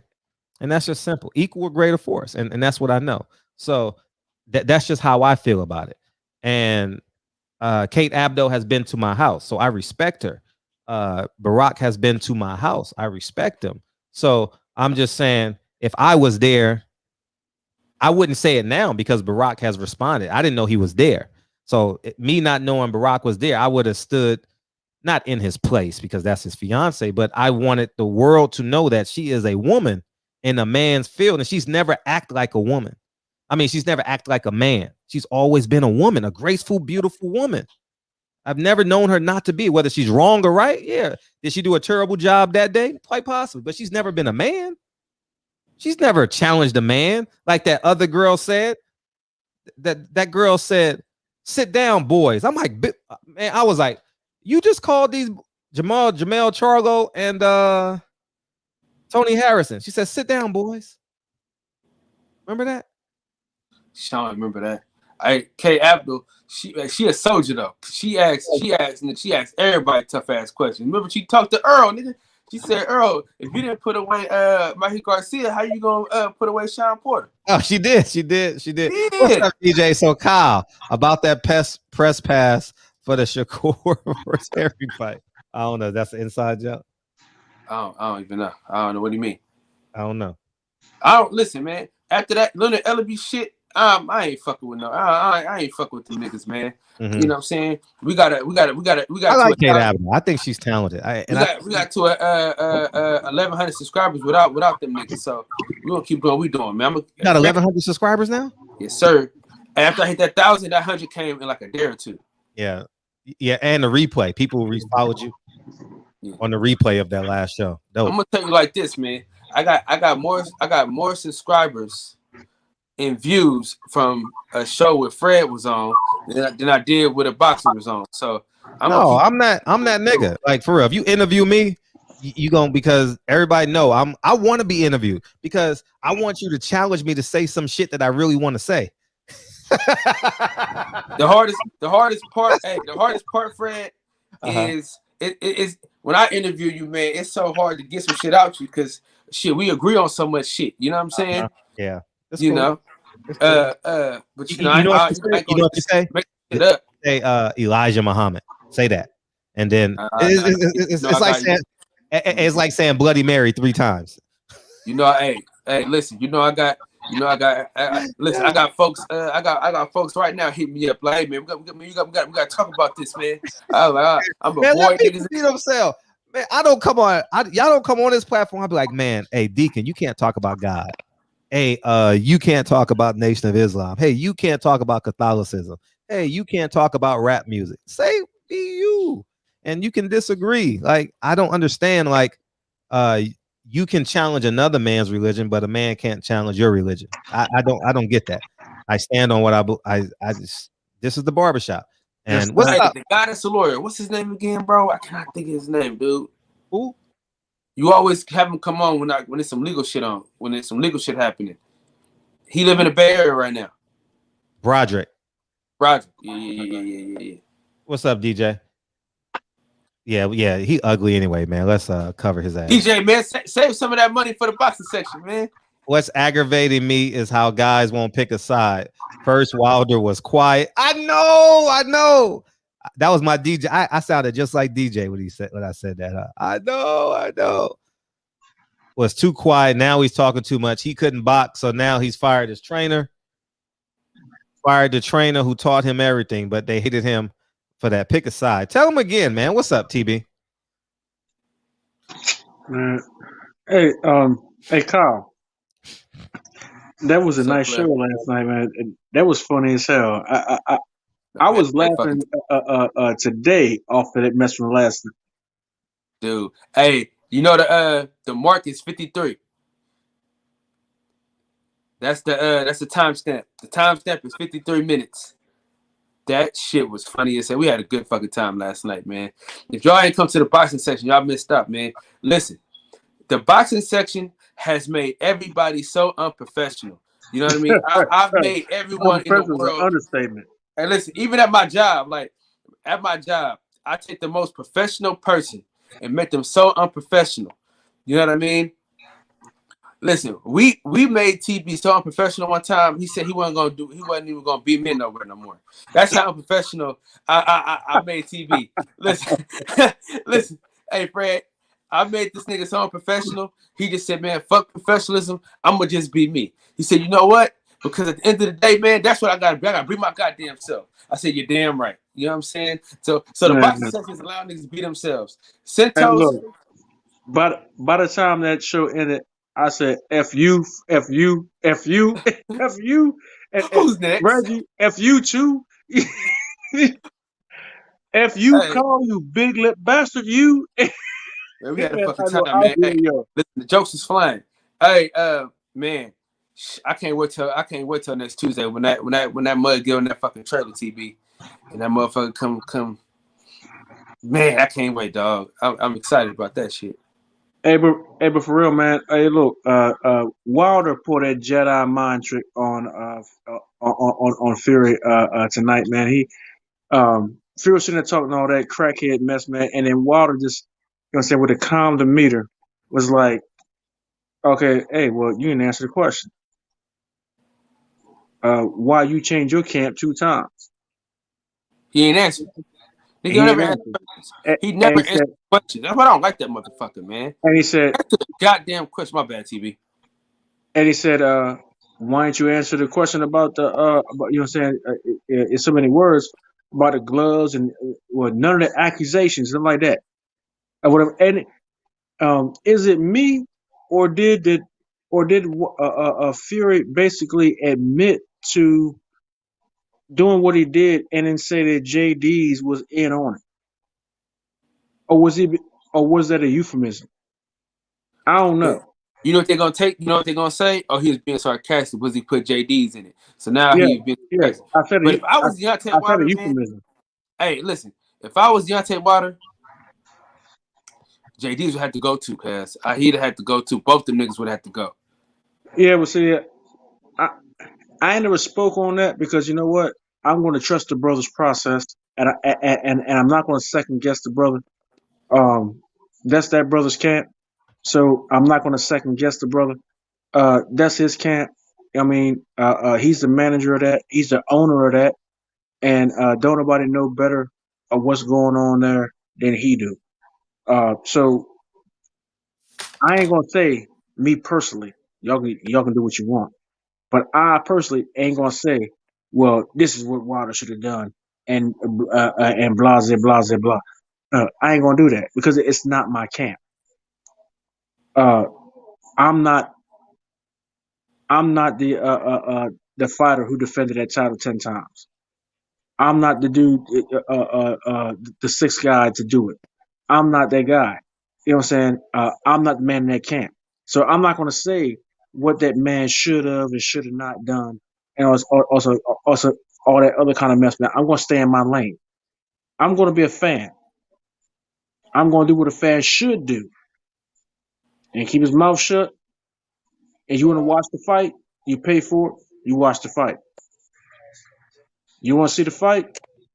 Then you go and watch the Brady Bunch or whatever. What hell is you gonna watch is that night? That's what I'm gonna do. So I'm not gonna second guess that, bro. I'm gonna believe that he did what he did for a reason, and that reason is for his best interest. That's what I'm gonna believe, and I'm gonna leave it at that.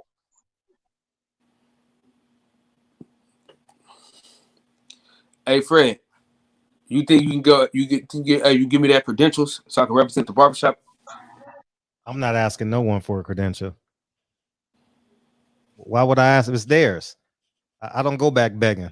You know what I mean? I'm just not built that way. You know what I mean? It's theirs. Fuck them. I build my own, you know? That's just what I stand for. I'm asking if you're going to apply for a press pass and get cussed out by Bob too. Oh, yeah. I mean, you probably could get one as the boxing section for sure. You probably could. Yeah, for sure you could. Good thing is, the great thing is, guess who's gonna be at that fight? Steven Nelson, man. So I don't even need a press. Oh, okay. Yeah, that'll be dope. Hey, Blue Blood, I want to watch this in. Let's watch this together. Blue Blood got a 2-minute interview with Deontay Wilder in his natural environment. So let's see how he sounds. Let's watch this together. That motherfucker big as shit, Fred. Yeah, let me take this off. D know he big too. Look at him. Try to.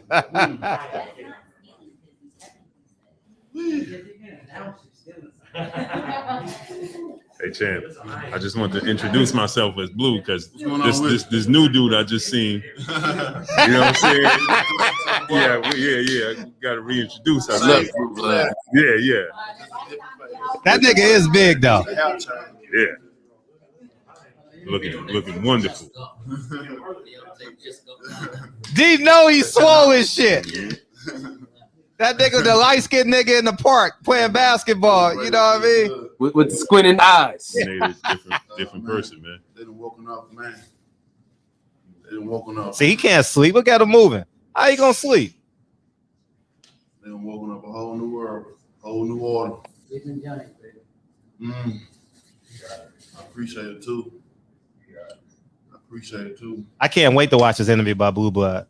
I like this. He in trouble. The whole division is in trouble. See, look at he locked in, dog. Yes, sir.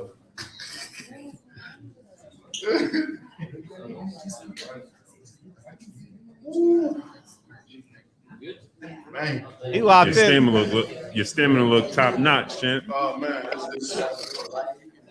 I can go more. That nigga big, dog. Everything's crazy right now. We can work hard, you know.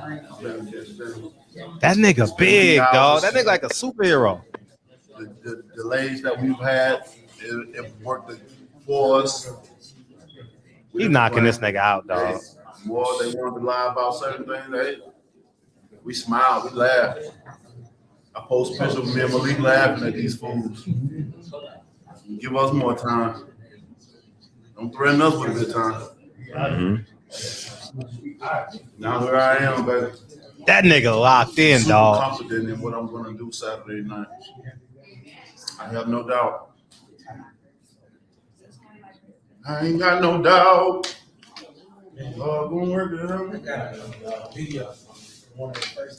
Thank you, Boo Boo, for this, man. Appreciate you, man. This is priceless. This is priceless Hey guys, footage, welcome dog. to Forward. When Deontay Wilder retire, he gonna be so grateful he has this footage. Trust me when I say it. What's up, DJ? Terrence, what do you want, Terrence? I thought you done. What's up, Terrence? No, man. I hit the wrong button. No, you didn't. Yeah, I did. Man, look, that dude gonna hurt Fury, man. Wilder will give that dude everything that he deserves, and then some. You know what I mean? This guy is got to be. I don't understand how. No. Actually, I do understand, but this dude, Fury, is damn trash. I don't understand how. Like Bob Arum was saying that the media coverage was slanted towards Wilder. All right, well, the last time they were spitting on Wilder and doing all kind of nefarious stuff to him doing the ring walk and all this stuff. Now you complaining, saying that it's slanted towards Wilder.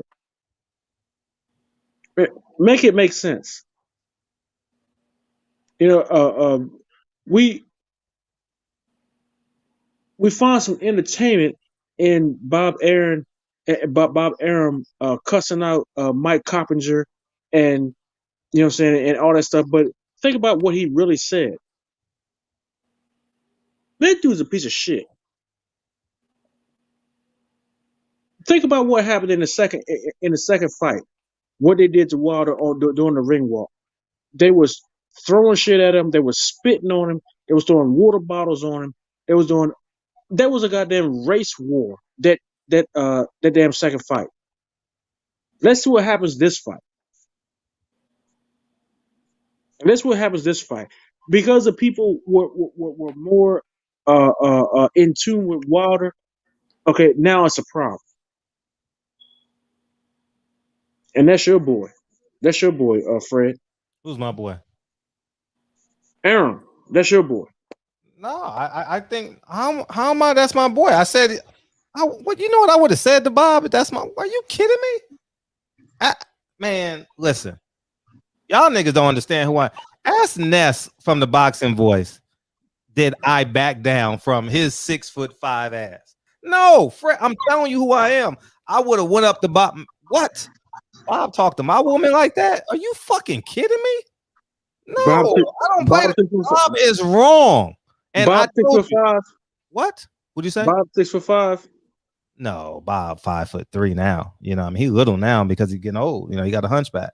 Okay, who's 6'5"? Hey, so when he said that he was on people was just recording him, or was he in her presence? And I'm not saying, huh? What'd you say? I'm just saying I don't back down. There? I don't know I don't know that. I'm just saying me as a man. Somebody has to defend her in that situation. Defend who? Who's her? Kate Abdo. But her man is there, so I'm done. I'm out of Hey, look. I ain't about that, bro. I'm talking about what's going on with Wilder. How Bob Arum and sources? I mean, that was I think that's just two men mad at each other.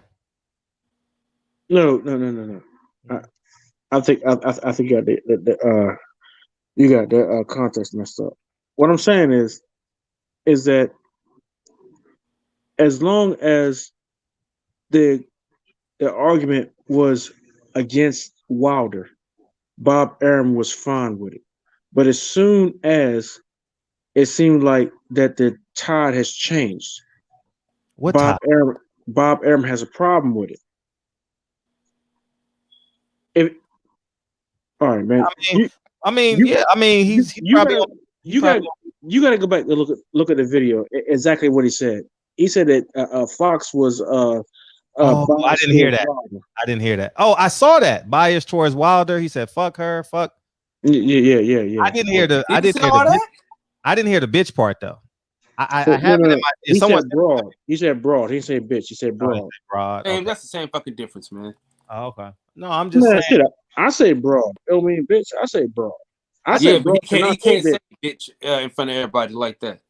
I say broad to not say bitch. So that's the same fucking difference. You know, I don't know. I just think. Go ahead. Old men say broad. Old men say broad like we say. What will be equivalent to broad? Because I hang around some old people sometimes. Who? Bitch. No, not bitch. Broad is like an old broad, like an old. I say bitch. Heifer. There you go, heifer. Hey, Fred, can we play audio? Heifer. Of who? Broad and heifer. Broad and heifer are about the same. Broad bitch it's all disrespectful. That woman has a name. I agree. And I'll just say this: if there's 100 men, in the room, and no one comes to the defense of that woman, oh man, I just maybe I'm different. Maybe I'm a weird. Maybe I'm soft, emasculate. I don't give a fuck. Ain't nobody. I will never allow 100 men to sit there and disrespect one woman. How can she defend herself in that space? I won't do it either. You know what I mean? Like, I think someone has to be the middle. And I'm not saying you say, Bob, you're wrong. I think, Bob, I think you're a little bit. I think whoever got them cameras, someone should have said, Bob, I think that's a little bit. I think you're reaching. I think you got to, you know, you got to go back a little bit, you know, like. You see what his response was to Mike Carpenter, where Mike Carpenter said, well, I don't give a fuck about Mike. This wouldn't have went this far had you have paid him what he asked for. And what was the Jewish guy's response? Oh, Bob gonna respond like every other promoter, as cheap as possible. You know, ain't no promoter gonna overpay. But the point I was gonna say here, check this cap out. I haven't seen the interview yet. I've only seen the thumbnail. Okay, so you guys have seen the interview. I saw that post, and then I saw a thumbnail. Of Teofimo Lopez and Bob Arum smiling. So now that leads. See, this is my thought process. When I'm asking the questions, advocating for these fighters, and then 1 minute later, I see this motherfucker all huggy puggy with this. Why should Mike Carpenter ask that question? I don't think why should Mike Carpenter ask that question if 2 minutes later, Teofimo Lopez is going to be hugged up and hunky-dory with Bob Arum? Now you see the difference between like the problem. I'm not defending Mike Carpenter. I want you guys to understand the situation. I don't like Mike Carpenter at all. I think he's. I don't. I want to say. The only reason why we giving him some love is because he's meaty and he asks a good question. Fuck that nigga though, man. Yeah, but why should Mike Carpenter ask that question and put himself on the line if 2 minutes later Teofimo Lopez is gonna kiss Bob Arum's ring? You get what I'm saying? That's what all these black fighters did to me. They call me in private. Hey, Fred, dog, man, that's fucked up, man. You covering the fight. Hey, do me a favor. Ask that question. I'm going to ask it anyway, nigga. You ain't got to worry about that. And then we get there and they all, you bitch ass nigga. You know what I mean? And that's the problem we have. They want us to ask these fucking questions, but they ain't got the nuts to stand on that shit. Teofimo kissing Bob Arum's ring, and Mike Coppinger is asking a question, laying it on the line for his ass. Man, they soft ass, weak ass fighters, man. I don't get it, man. I don't understand. I don't understand these bitch ass niggas, man. Like, for real. Like, it is just, man. I don't understand. You know how many times I put my neck on the line for these fighters and they do whole shit like this? I don't like Mike Coppinger at all. And he knows this. But he asked a question in defense of his ass. And I saw a thumbnail of the dad and Teofimo Lopez hugged up. Get the fuck out of here, man. Yeah. Man, come on, man. Man, I'm different. I'm different, man. I'm different, man. I'm different. I just wouldn't take it, you know? So just who I am. So now Mike Coppinger gonna get his credential taken. He's gonna fly back to Florida. I mean, he's not gonna get his credential taken because he's with ESPN. So, you know, he's gonna be what? They could come up with some, hey nigga, you suspended, make sure you say you got COVID. See, and now that put me in position to be in defense of Mike Coppinger, right? And I don't want to be the man to be in that position, but right is right and wrong is wrong, right? In this special situation. Teofimo Lopez, man, I don't understand it, dog. They gonna call Bob Arum out, all these type of hoes, all this type of shit, and then when they see him, and they call, and you know they call him Mike Coppinger because of his language. You get what I'm saying? He asked that question as if he was Teofimo Lopez's manager, as if he just got off the phone with, as if he's been conversing with the Lopez team. Because he has inside information. So that's just where I'm at, man. And I don't know, man. I done did it too many times. I done did it so many times. Stuck my neck out for these fighters, and these fighters just ungrateful ass motherfuckers, man. Really, really ungrateful motherfuckers, man. And that is a great example of these fighters being ungrateful. You know what I mean? But I'm gonna stay out of it. That's white on white crime. I'm gonna stay out of it. I'm just gonna laugh about it, and I'm gonna monetize it tomorrow. I'm probably gonna talk about it tomorrow on one of my videos and monetize it. Maybe I'll make $13 off of it. That's all I'm gonna do. You know what I mean? And I don't make that video so y'all watch. I make the video so them crackers watch. You get what I'm saying? When they see the titles, Teofimo Lopez fans come in, yeah, I don't, man, fuck them. You know what I mean? That's just what I say. Let them crackers come, you know, break each other's cracker, I guess. What's up, DJ? Damn, Fred, you in fight mode too, ain't it? Yeah. All right. What's up, Duncan? Man, I'm not in fight mode, man. I just. Fred said, I choose violence, goddammit. Nah, I ain't choosing no fucking fight. Rich, right? Rich. I ain't fighting these motherfuckers. I learned my lesson, man. These motherfuckers done burnt me too many times, man. Right. See, all right, so, you know, on the level, I have no problem with how Bob Arum handled Mike Coppinger because of a lot of bullshit he's printed over the years, not even necessarily pertaining to anything top rank related, but he chose to die on that hill when he blew the whistle about that whole PED situation. You had to know that shit was coming. Like, you had to know that was coming, man. Situation with Valdez, man, you know that shit wasn't supposed to come out. Yeah. But he had to know that shit was coming, dog. First time he saw Bob. But anyway, that's the difference between MMA media and boxing media.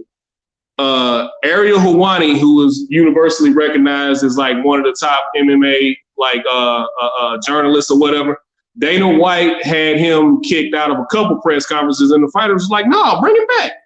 And he had no choice but to bring him back. Now, you can sit there and choose not to answer his questions, but he was in the building. You see what I'm saying? So, you know, that's the difference between MMA and boxing, man. Boxing got this iron fist type of shit that they like to rule by. You can't ask this question. You can't ask that question.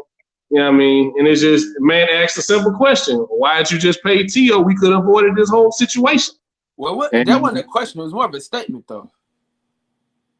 Man. Because when he said it was a shame, he basically called Bob a liar. You know what I'm saying? He basically Bob like, be nigga, lying though. Bob be lying though. Paid him. That's what he said. Like, that's how he made it seem. So that's why Bob got so mad. He's like, hold on, motherfucker. You ain't supposed to put me out like that. You an ESPN, you dumbass. So I'm about to give it to you. And he gave it to him. There wasn't no question. He didn't ask no question. He made a statement. He said, well, if you paid him, that ain't asking no question.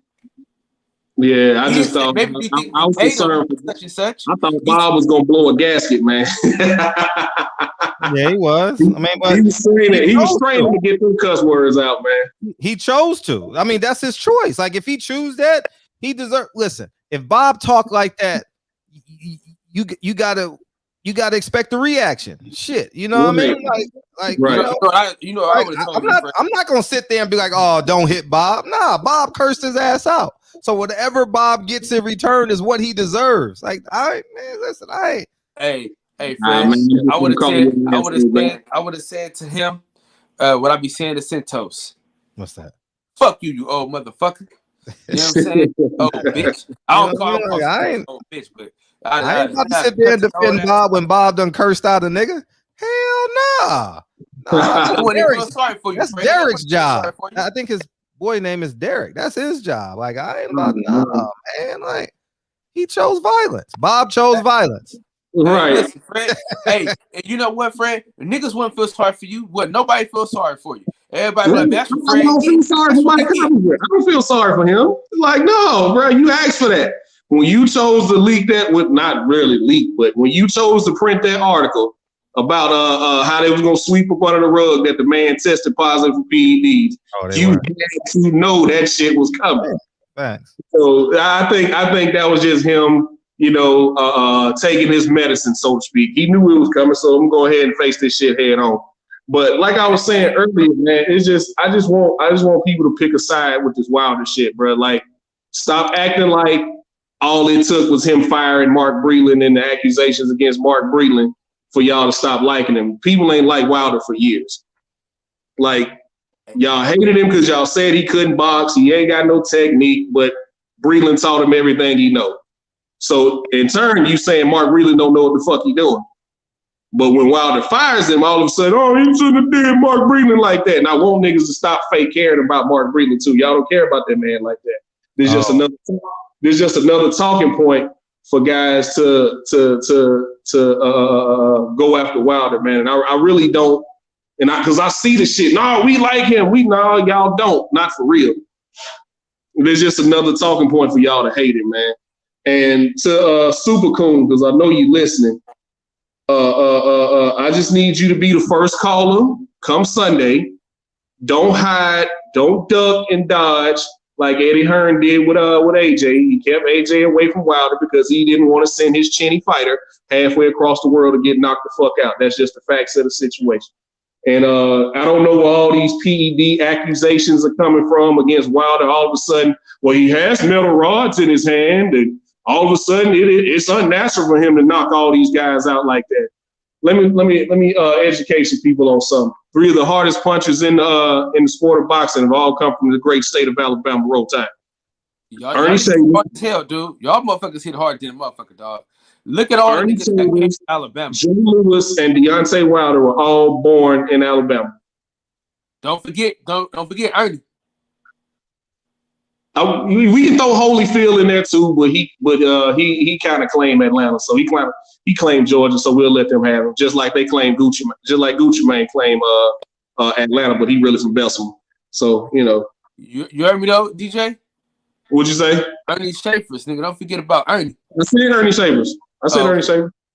That motherfucker boy. Yeah, I just want guys to pick a side of their argument, man. That's all I got. I see DJ. You know what's funny though? I'm gonna tell you the funniest thing. The last press conference, he didn't talk about why didn't he address the cheating that Tyson Fury did? Now he addressed it. Now it's a problem with him addressing it. Motherfuckers. Full of shit, man. Yeah, man. It's just be talking points, man. They just find a new reason to hate this guy that they don't even know every day, man. But like I said, that's all I got, man. I just wanted to chime in with that little bit. Kyle, I'll see you in a minute. Fred, thanks for having me. Thanks for having me on, brother. Thank you. And I'd love to see you in Atlanta for that Shakur fight, man. That is a stack card. But I know you ain't really fucking with boxing right now. And ain't no way in hell Tank is getting my money for that Rolly bullshit. He should have been fighting the Regis program. Yeah, man. He get my money because hey, look, me and Fred gonna have a great man. No, fuck that kind of stuff, dog. That's up to me. This up there with that Jake Paul shit. We all know Rolly can't fight, bro. Like we saw this shit. We know he can't fight, man. Nah, I want that motherfucker sleep. That's what I want. I want him in bed. Man, I catch the clip on YouTube. I ain't watching that shit. I'm there. I want to be there in the building. It's I on need Sunday. a reason to give me a blueberry bean pie anyway. Man, I ain't finna pay $80 to see him get slept. I catch the clip on YouTube, man. Everybody paying for that shit. Facts. Yeah, man. But yeah, I'm gonna get out of here, man. Thanks for having me on. Appreciate you, big homie. All right, bro. Yeah, we doing BMF today. It's Wednesday. Yeah, we doing BMF because.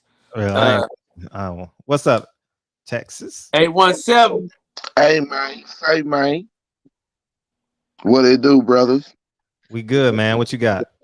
I was just gonna ask, did you see Bob called T.O. a schmuck in front of everybody? I saw the title. Ah man, because T.O. was over there talking that bullshit about fighting Josh Taylor at like 137 or 138, but for all the belts.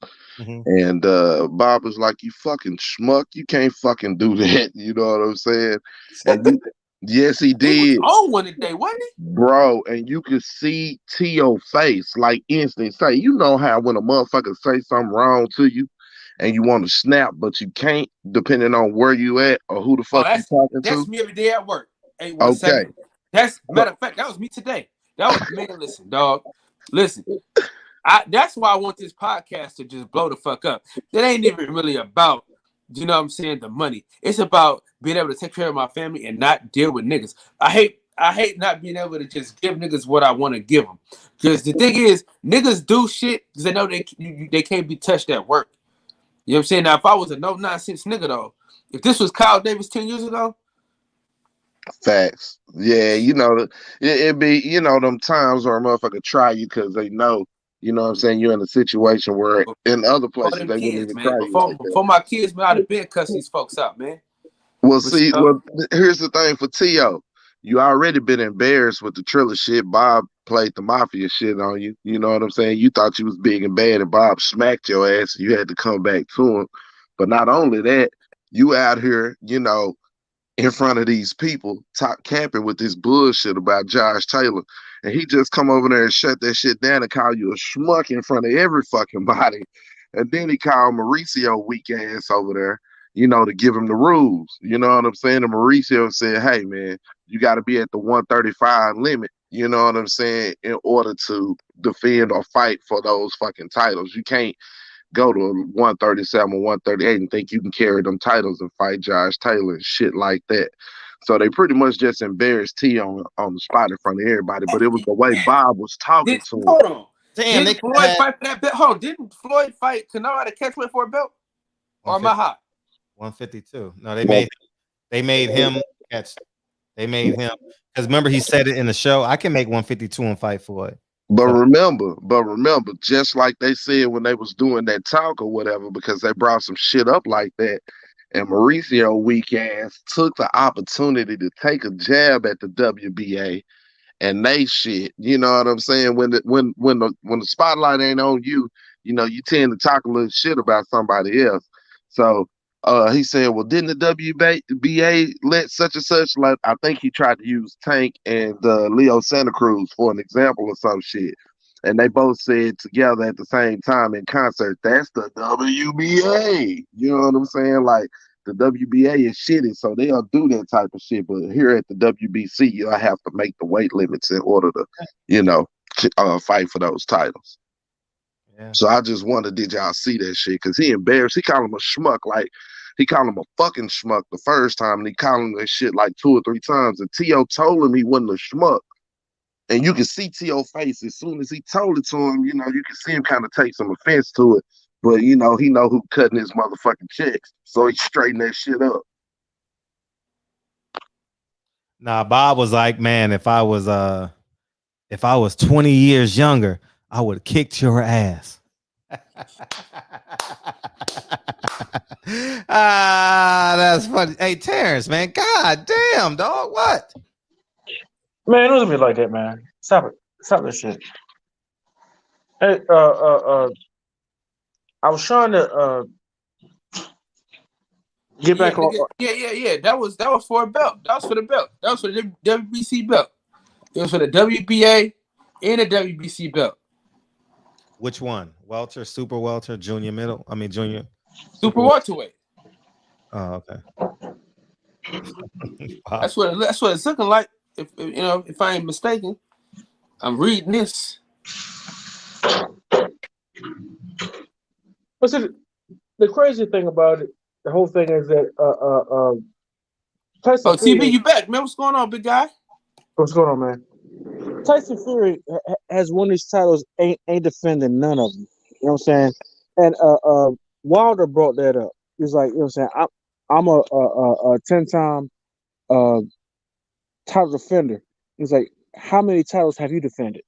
And Tyson Fury could you know what I'm saying? He couldn't answer the question. You know what I'm saying? Then he gonna say, I'm the only champion that didn't lose to be a 2-time champion. It's history if I didn't believe in that. And I said, nigga, if you didn't believe it, if you ain't know the history, how the fuck you so in depth in knowing that you're the only person that's ever done that? Fact. And then at the same time, when they asked Sugar Hill, they said, "Is Tyson Fury hard to deal with?"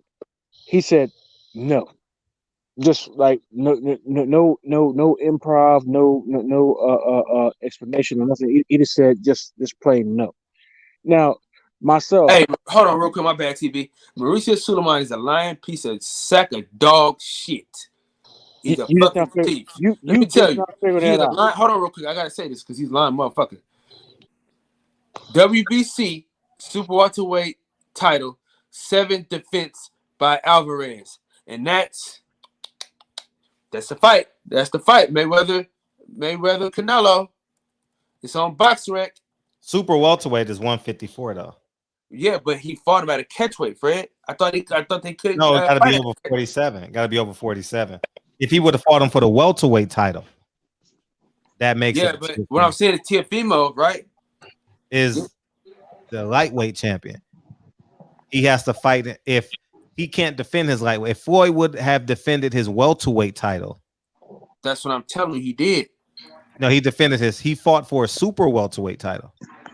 Against Canelo, yeah. Against Canelo, yeah. Just go to BoxRec, it'll tell you. That's what we're going now.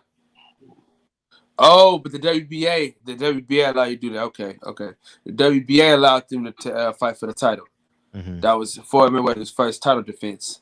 Mm. But see, the biggest problem with Canelo is that Canelo created. He attempted to create his own weight classes with these catch weights, all that BS or whatever. So that was the biggest thing that is a travesty on his career. Mm. You know what I'm saying? He kept trying to, well, I'll fight you at this weight, and that weight, and this weight, and that weight, and these weights were not regulated weights within the sanctioning bodies. So he was trying to do his own thing, and no, you can't do that. You know what I'm saying? He was trying to get his own advantages or whatnot, and the media allowed him to do it.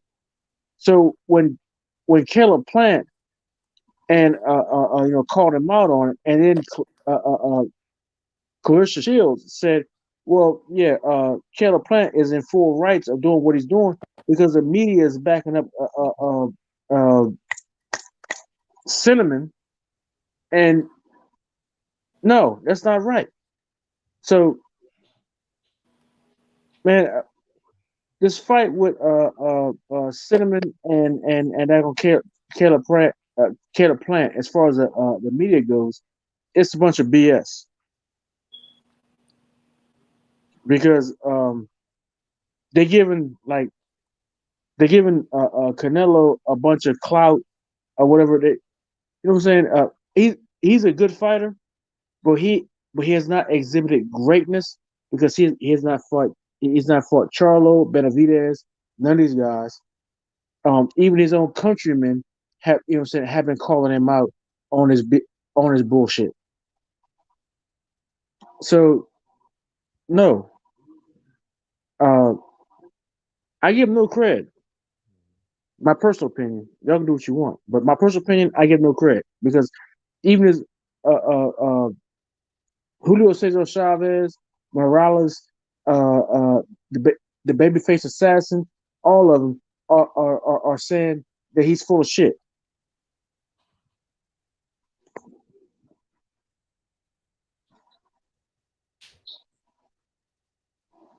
Go ahead, Kyle, Fred, whatever.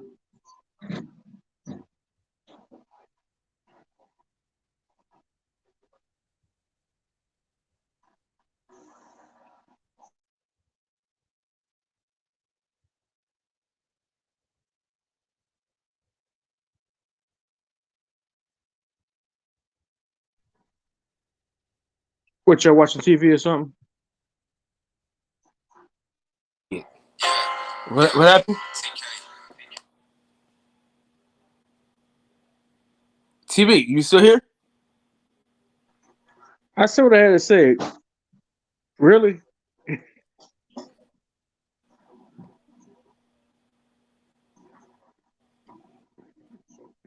Kyle, you smoky face motherfucker. You try to say that.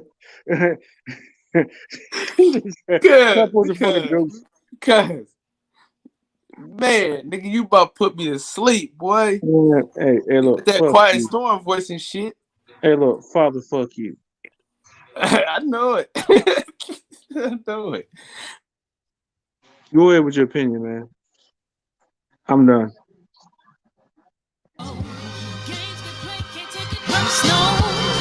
Cause the devil is a lie, hey.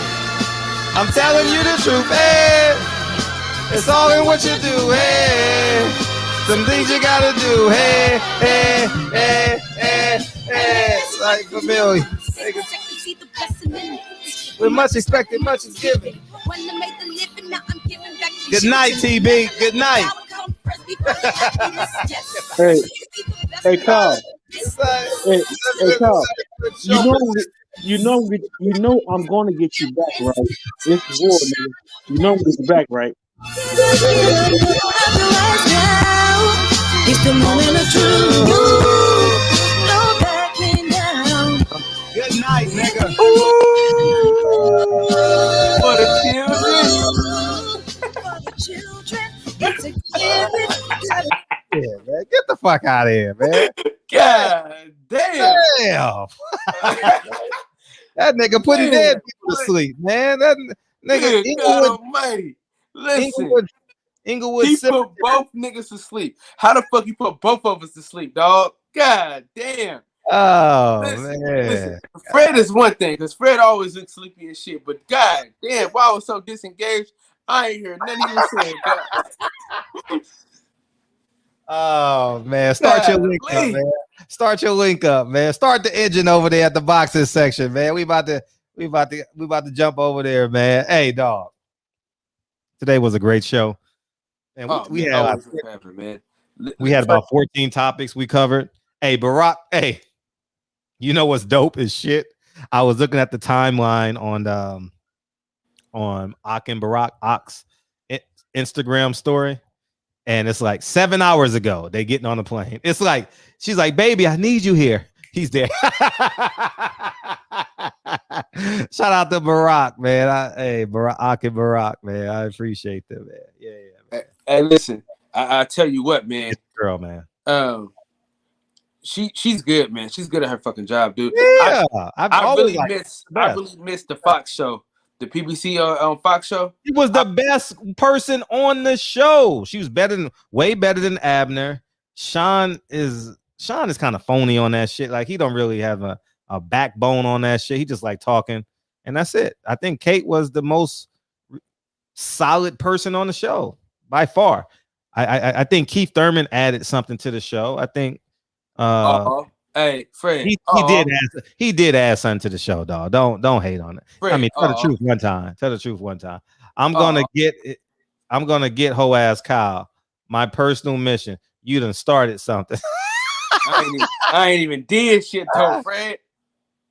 I ain't even done shit to the man. I ain't even a man. That's next to the man. That's next to the goddamn man. You know what I'm saying? That called you a piccolo player, a motherfucker. Hey, Fred, you ever seen that joke Robert Harrison did about the piccolo player? I know who Brian Piccolo is. No, Gail Sayers. You know who Brian Piccolo is and Gail Sayers? No, I know Garrett Sayers, but I don't know who Piccolo is. Yeah, it's a good book. All right, go ahead. No, but what I'm saying is, Robert Harrison got one of the best jokes about a piccolo player. Well, tell the joke, man. No, it's too goddamn long, man. Okay, well, we'll gladly tell it tomorrow because guess what? It's time to go. Most definitely. Man, in the words of the great philosopher, DB, man. Fedro. Play the song, Fred! Man, thank you guys for coming in here tonight. Respect, man. S. Dot, Best Pugilist. Brian Song, great film. Y'all already know what it is, man. M Square. Marvin, welcome to the show. Welcome to the show. D. Will, Champion Heart. What's up, big homie? The grand entrance, man. I'm gonna just start playing music when Champion Heart comes in. That motherfucker be making his grand entrance. Soji, Birdman, D. Will, 5'7", Mark West. What's up? I'm gonna get Kyle ass. That's my personal statement. Soji, man, Champion Heart. What it do, brother Cole? Hey, everybody can get booed off this Summer Jam stage, man. I just want y'all to know that. No one's immune from it. All right, what's up, Jordan, King Israel, D. Will? What's up, Mr. Gaming? 2 for 1, Picasso. That's right, Snoop. Welcome, man. Welcome to the show. Welcome to the show. Unique Don, what's up? North Pole Fishing, what's up? What's up? What's up? Welcome to the show. Welcome to the show. Sing this shit, y'all. Cause the devil is a liar. I'm telling you the truth. It's only what you do. So things you gotta do. People Hernandez. People Hernandez. And make sure you guys go over to Kyle's, man. Make sure you go watch Craig Facts tomorrow. Y'all got to go watch they Jet Beauty of the Week, man. Who gonna get the belt tomorrow? Who gonna get the belt tomorrow? And make sure you guys go check out Peoples Hernandez. Thank you, dog. Unique Don, the number queen. What up, Ma?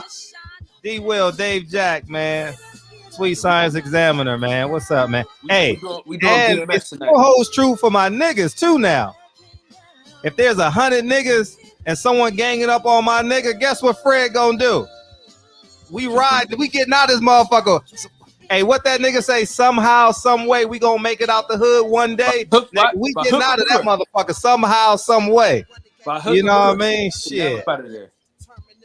Ask Kenny Porter, saved his ass one night. You know what I mean? Shit. Had to go get, man, strapped up, had to go get that nigga, man. You know what I mean? Shit. Disrespect. Man, y'all better cut that shit out. Lack of memory these motherfuckers got, Fred. Yeah, man. All right, so hey, head over to the boxing section, man. Wait, let me turn this down and turn you Talk up. about Deontay Wilder and BMF, man. Two great topics. I ain't see BMF yet. I'll watch it at some point. I know you don't want to glorify it, but it's a great show, man. I mean the kids are always around the house. I'm not gonna let Lincoln watch that shit. No, I mean, I gotta watch it in here one day. You know, my guy, Dad, he a professor at UNC Charlotte, and my kids were young. He said, no scary movies. Don't even have that shit playing in your house while they downstairs. You know what I'm saying? So I don't even fuck around with that shit. Yeah. Now 100 niggas, we gonna find a way to run for sure. Now we ain't gonna fight 100 niggas now, but we gonna figure some shit out. All you gotta do is get one, punch one, and get the fuck up out of there. Man, I don't know. right, y'all get you out the boxing section. I love y'all, man. He done started the engines over there, the boxing section and Craig Facts, man. And then you go to who else we got in here? Then we go to who else in here? Who else got a platform? Then you go to Miss T, you go to Miss T, you go to Centos, you go to got so many other options, man. We got so many options, man. Swing Science Examiner. Man, love y'all, man. Y'all a great audience, man. Great audience. Love y'all, man. Mayana, man. For sure. Fred, Yep. I gotta holler at you too about something. We'll talk off wax. You know what it is. Damn. Peace, man. Hey. Need some more free game, goddammit. All right, tomorrow. Yeah, for sure. All right, peace, dude.